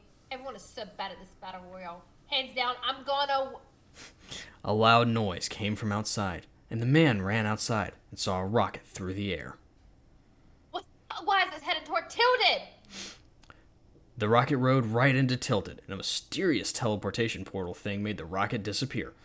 The rocket appeared from Paradise Palms and shot straight up into the sky and disappeared and left behind a crack in the sky. Meanwhile, at Fit Villain Base...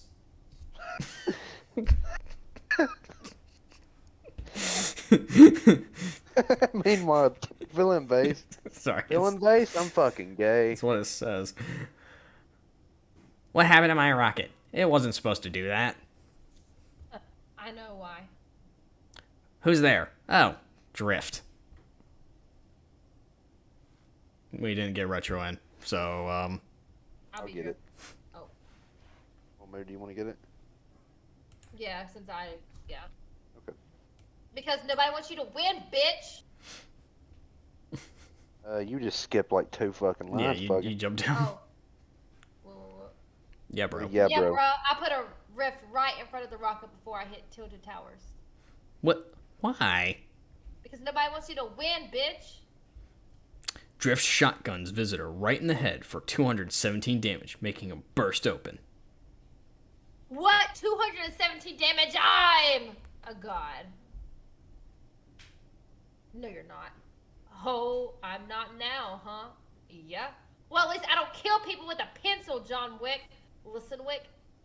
If you help me with this battle royale, I won't try killing you anymore.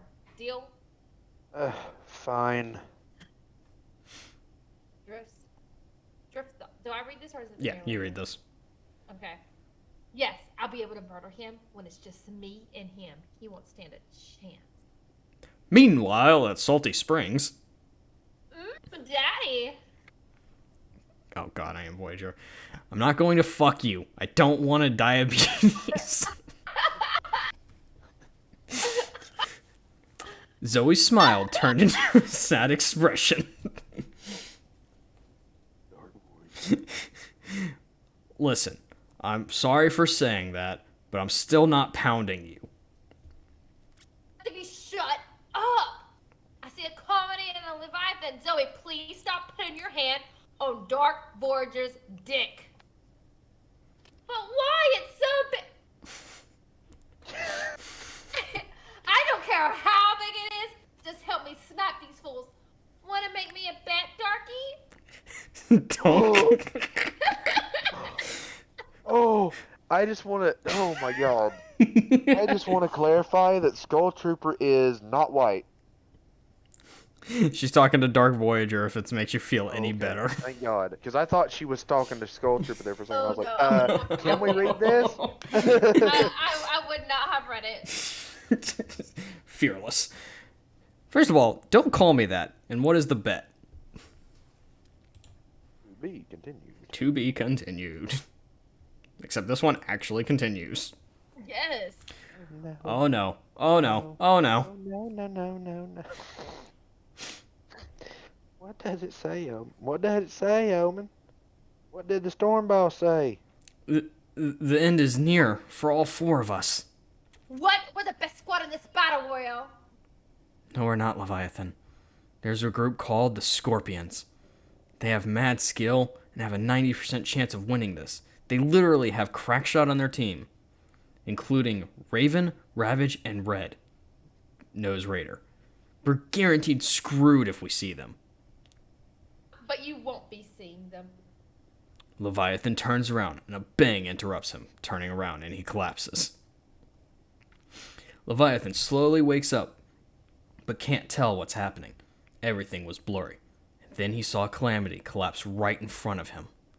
Blood was pouring from her mouth and eyes. Leviathan slowly gets up to see Omen being dragged away by a mysterious figure dressed in orange and black. Leviathan grabs Calamity to see what happened.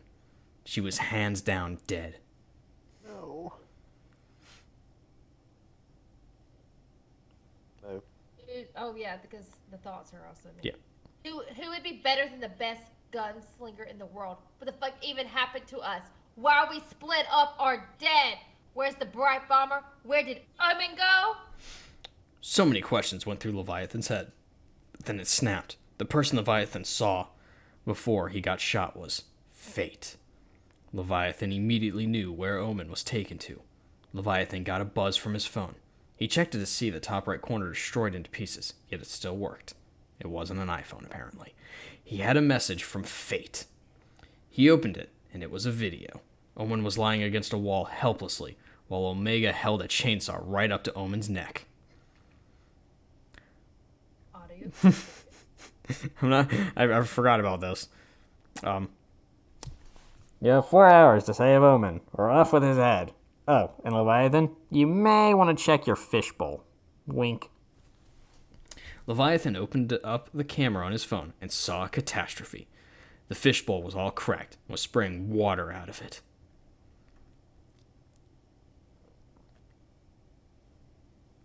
Moop. Moop. Oh, did y'all not hear me? No. Oh, Remember- I'll say it again. Oh shit! There we go. Yeah, you gotta remember, you gotta warm your mic up, apparently. Yes. So, That is. Oh. so this section. Uh-huh. Go away. Go at it. So wait, why'd you say this section? You'll see. Okay. The bet is that if I hit a no-scape on that Leviathan, you allow me to suck your dick. If I lose you, you can push me off the edge. Ugh, fine. Zoe pulls out a bolt-action sniper rifle and aimed it at Leviathan and shot it. Leviathan got pierced right in the chest, making him collapse. Oh. Oh. Sorry. Moo, you cut out. Yeah, oh, ha! Breaking your mic yelling that loud. Gotti. Daddy! Hacker. Well, you know what to do, winky face. No, frowny face. Let's go upstairs, darky, winky face. Fuck. Let's get it over can with, scream you fuck. baby! Dark Voyager slowly walks upstairs and sees Zoe. Well, I better get some loot again. Running out of ammo. Ah! Or... Ah! What the hell? Zoe starts walking downstairs, but Dark Voyager wasn't with her. Zoe, where's the Dark Voyager? He's cleaning up his mess. I don't trust you, Zoe. I'm going to check it out. Skull Trooper walks into the room and sees blood all over the walls. Dark Voyager was curled up in a ball, rocking back and forth. Voyager, you okay, buddy? She cut off my arm. It never even sucked my dick. She literally cut my arm off. That's fucked up. She's a mentally insane. We gotta get out of here. No, you're not. Winky face. Skull Trooper grabs his heavy shotgun and blasts Zoe's head off. Idiot! She didn't even have shield. Can you help me up, bro? That's good. Yeah, bro. I got you. Meanwhile, at Retail Row... Good. This is pretty easy, Drift. Probably the best team here. Yeah, we are. Suddenly, a crack shot approaches both of them, but doesn't shoot. Shit. Is Crackshot a guy or a girl? Guy, he's the, Crackshot is the, Nutcracker. Oh. Hello, you two. Would you like to be on my team? No, you have a full squad. Nope. Red-Nosed Raider and Ravage got killed by C4. We're still not joining you. Okay. Watch your back.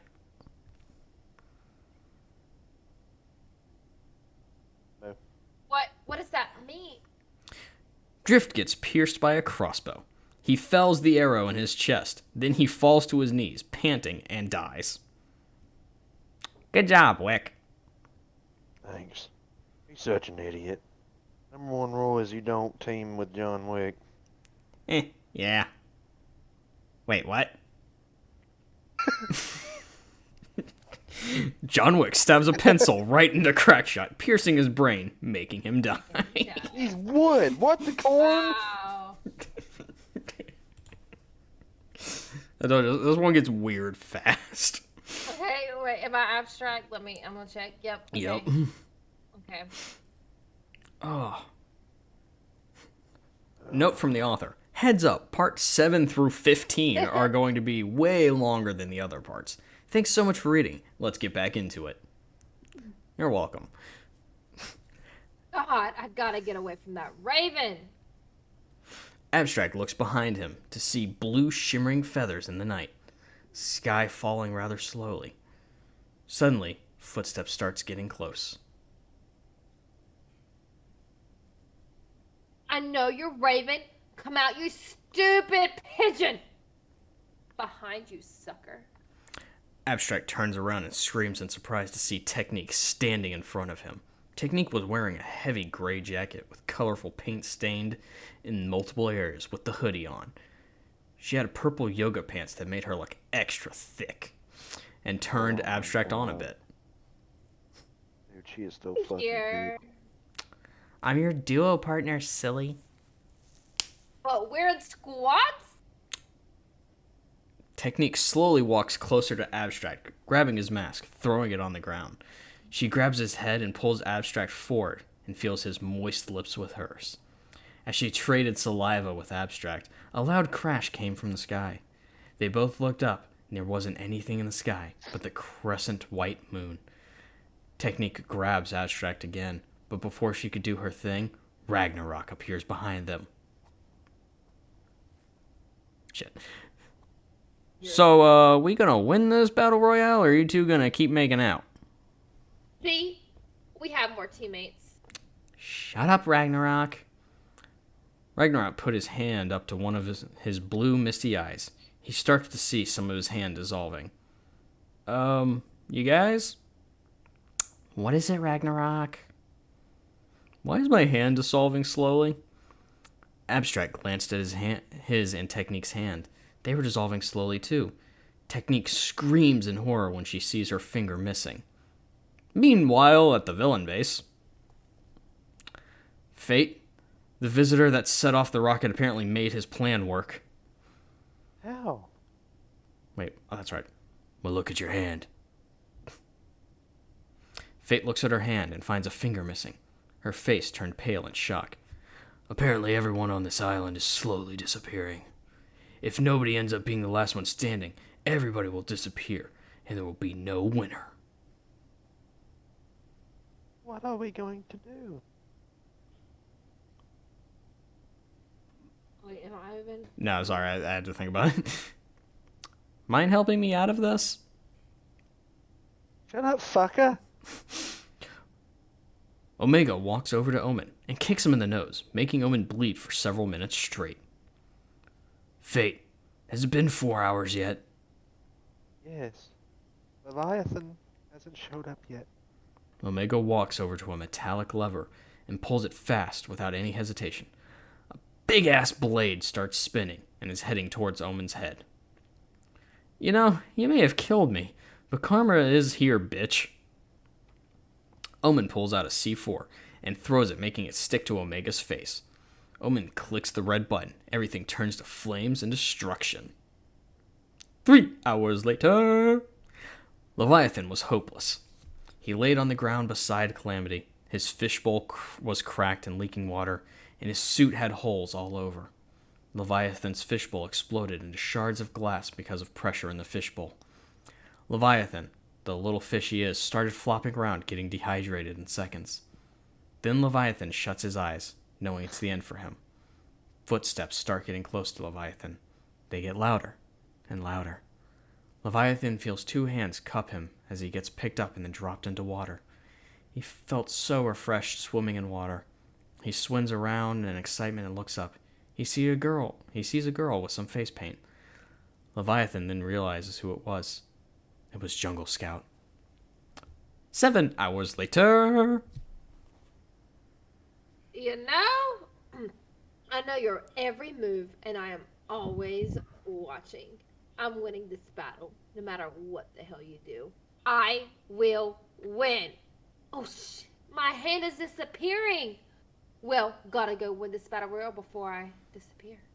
I wasn't taking notice. Apparently, this battle royale has taken like an entire fucking day. Apparently. Thank God Fortnite fights do not last this long.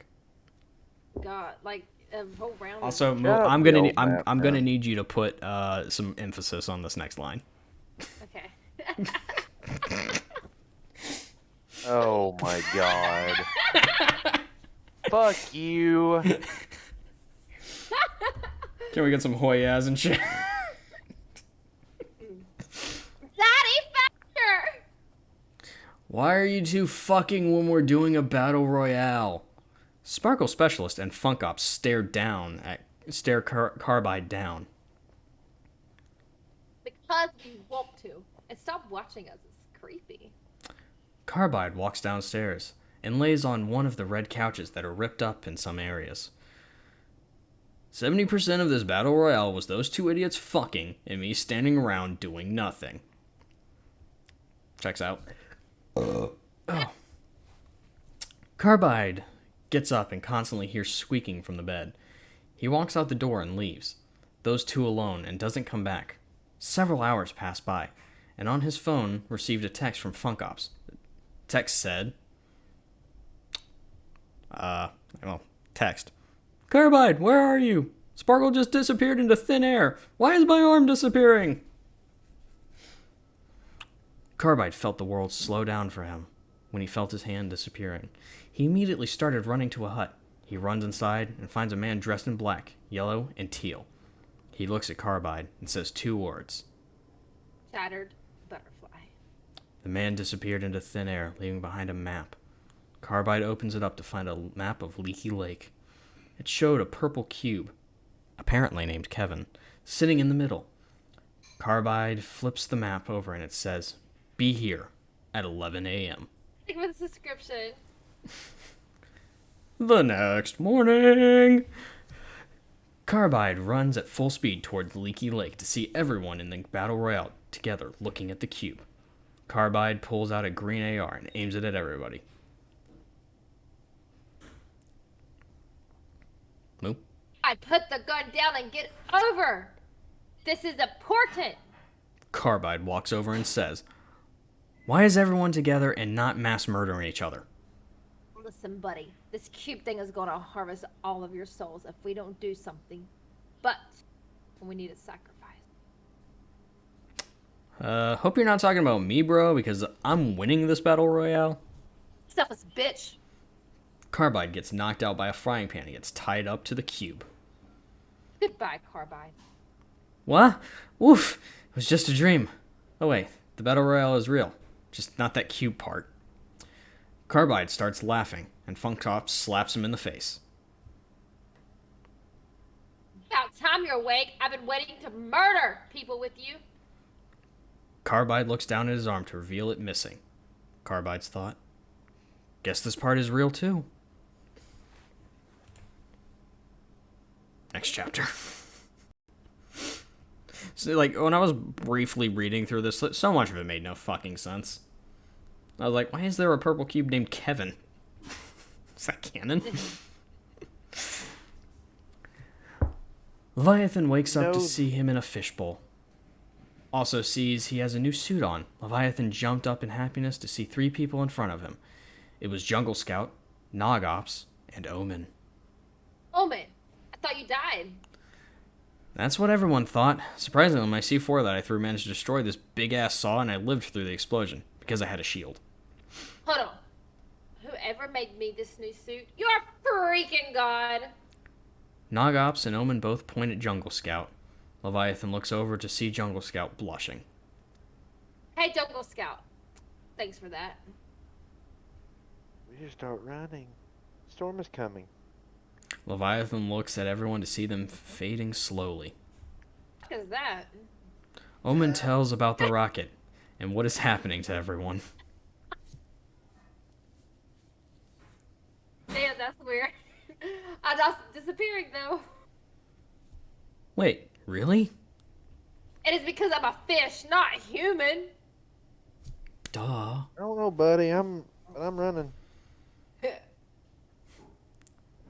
Leviathan walks slowly instead of running to the eye. Leviathan, what are you doing? Omen runs towards Leviathan and asks, be honest, Leviathan, are you upset that Jungle Scout is disappearing because you have a very obvious crush on her? And yes, that's why. Sad face. Listen, buddy, if we win this battle royale and she's alive, ask her out. Come on, let's get to the eye. Isn't Leviathan a fish? Oh, yeah. Like, he's not even a big fish. Like, he could fit his entire body if necessary. No, he's like an ugly fish. I bought it to piss Cod off. No, that's not Leviathan. That's Or whatever that fish. Leviathan is the one with the astronaut Fish suit disease. with the fishbowl on his head. Yeah. Yes. But he doesn't have a dick. You're thinking of fish dick. Yeah, I thought of that's the whole. But yeah, let me. That one yeah, sounds much more fitting for his intended actions. Right, it does. That's why I was thinking it was that one. The squad makes it to the eye to see multiple people standing. They see Dark Voyager, Skull Trooper, Funk Ops, Carbide, John Wick, Technique, Abstract, Ragnarok, Dark Bomber, Raven. Then the squad sees Skull Trooper picking up a glowing cube. Skull Trooper passes out, then wakes back up glowing purple with devilish glowing eyes. Skull Trooper grabs Dark Voyager by the neck and holds him up against a truck and says, Don't team. Skull Trooper pulls out a hand cannon and blasts Dark Voyager's head right off. Poor guy. He didn't even want to get his dick sucked. Get fucked, nerd. For the record, Dark Voyager, that's the black astronaut suit that I have, right? Like one of the old school ones. Nog Ops is the one of my favorite Christmas skins. Like so many skins. So many that you could populate an entire fucking story. Apparently. Oh, they could do. It's so many skins. They could do a whole freaking thing if they wanted to. Fortnite the movie coming 2023. Oh god, if that happened, people would watch it though. That's the sad thing. Yeah. There were only 5 teams left. Leviathan, Nog Ops, Omen, and Jungle Scout. Abstract, Technique, Ragnarok, Corrupted Skull Trooper, Dark Bomber, and Raven, Carbide and Funk Ops, and John Wick. All of them rushed in at once and started a massive fight. John Wick got a P90 out and started blasting Raven in the face. Raven starts running, and then Raven collapses. Everybody stopped fighting to see Raven dissolving away faster and faster. His body then disappeared. Everybody then realized it wasn't the rocket that's making them disappear. It was that. They all look over on top of Tomato Temple to see a frosted metal robot. What is that? Oh shit, watch out! The robot got out a minigun and started blasting it at everyone, while the spam from started lasering everyone. Fucking, what the fuck did I just... Hold on, let me back that up. What? While the spam from started lasering everyone. Oh, wow, the spam. VDF? Yeah. What the fuck? Look at Loot Lake. Everyone saw the cube spinning. It started spinning faster And faster. Leviathan, it's your time, my friend. Wait, what? Leviathan looks over and sees everyone being demolished by the robot. Suddenly, the cube turns glowing white and exploded, taking everything with it, and Leviathan passes out. 5 minutes later. Leviathan. Happened? Leviathan looks around and sees White and a bunch of other odd things. Where am I? Come, boy. What? Who's there? Look up. Leviathan looks up and sees a glowing rift. Suddenly, a crystal butterfly pops out and starts flying around Leviathan. Leviathan spins in circles trying to grab it, but can't. Finally, the butterfly lands on his hand and says, Oh, Oh. save everyone before it's too late. Leviathan! Leviathan! WTF, Omen? I'm here. God. You passed out and wouldn't wake up, bro. Leviathan? Yes? Nogops got fucking shredded by the robot, and Jungle Scout. Jungle Scout is fine, probably. You don't have to make me feel bad by some dumb lie. I wish I was lying. The fuck happened to her then? Look. Leviathan looks over to see Jungle Scout lying on the ground with blood all over her face. Fuck me, goddamn. So unamused. Leviathan runs over and grabs Jungle Scout and starts sobbing like a little bitch. That's fucked up. I know. I am shook. Who's Jungle Scout? Wait, am I Jungle Scout? Apparently I didn't assign this role. I got it. must have missed this got one. it. Yeah. Stop sobbing, Leviathan. Leviathan jumps back in shock. It was just a prank, bro! Leviathan walks over to Omen and kicks him in the balls. Ah, fuck.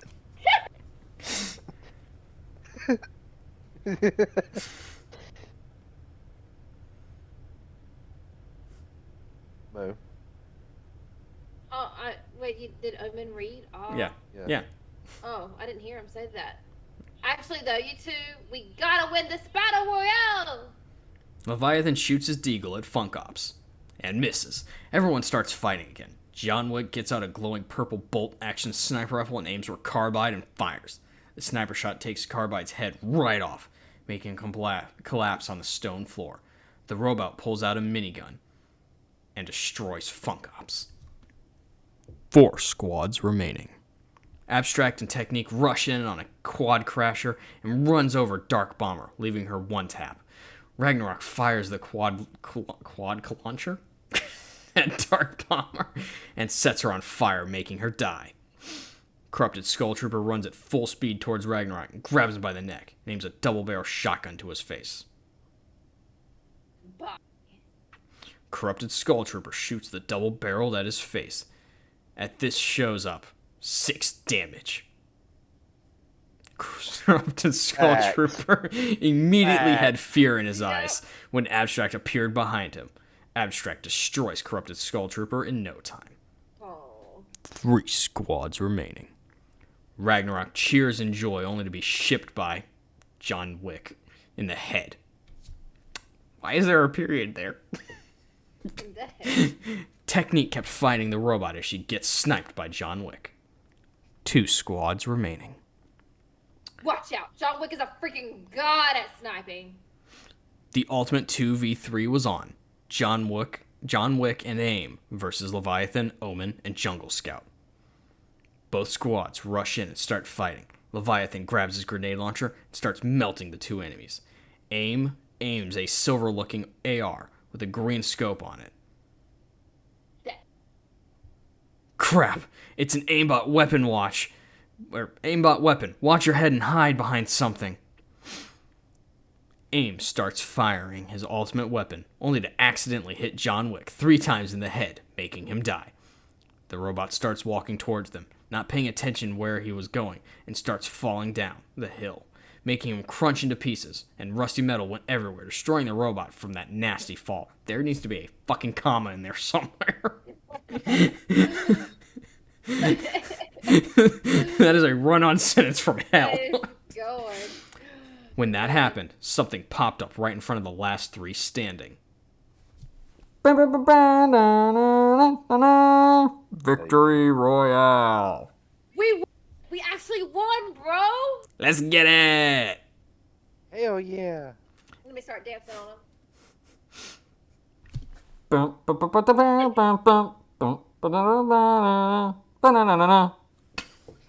There. I think that was right.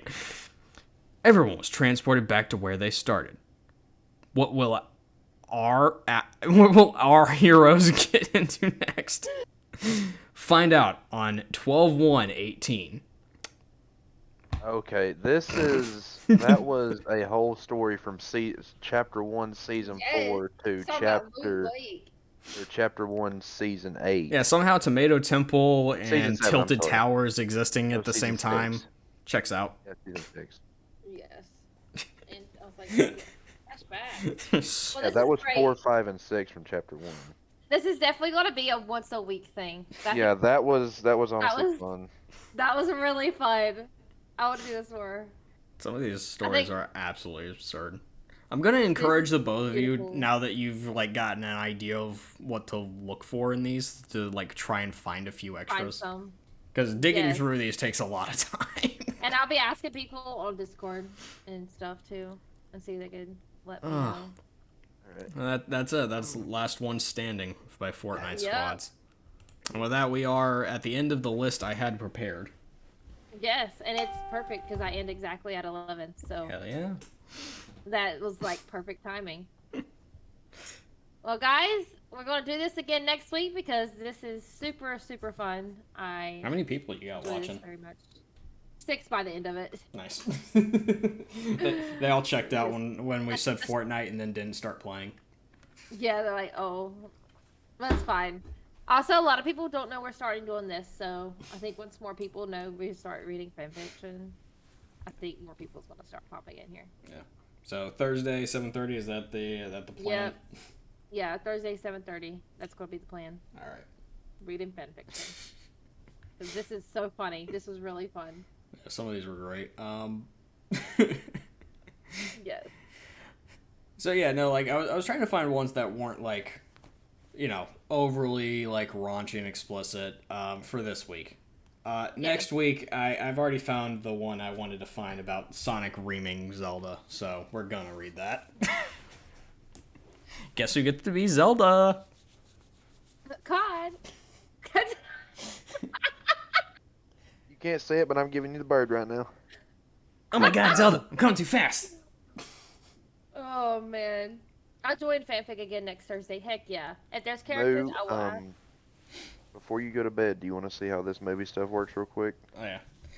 Yeah, let me in stream. Yeah, let's in stream. Hold on, let me do a proper outro for the whole group, I guess. Ladies and gentlemen, boys and girls of all ages, thank you so much for tuning into Oh Dear God, Why? The fan fiction reading session with myself, your Lord and Gamer NC, the lovely Moopuek, and Cod, the All-Father. If you enjoyed, be sure to leave a follow, maybe consider subscribing. And if you have any fan fictions you would like us to read that either you wrote or have read, let us know down in the suggestions box. I have one on my channel. I don't know if Moo has one set up on her. The fuck you doing with your life? Seriously, you sub to me, you get a potato. Come on. Yeah, you can't go to fucking Walmart and get potato no more, so subscribe to him. Thank you. Billy subscribed, so yes, thank you. This is gonna be a new podcast where we us get together, read fanfiction together. Just kidding. Ugh.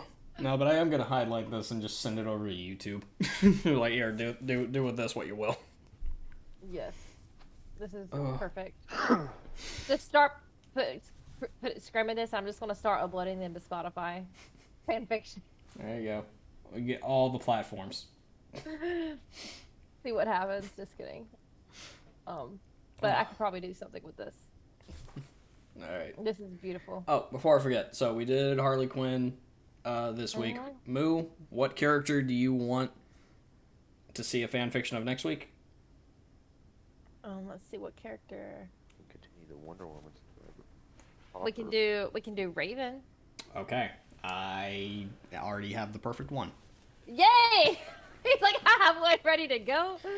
Cod, should I find you another chance to bone Wonder Woman?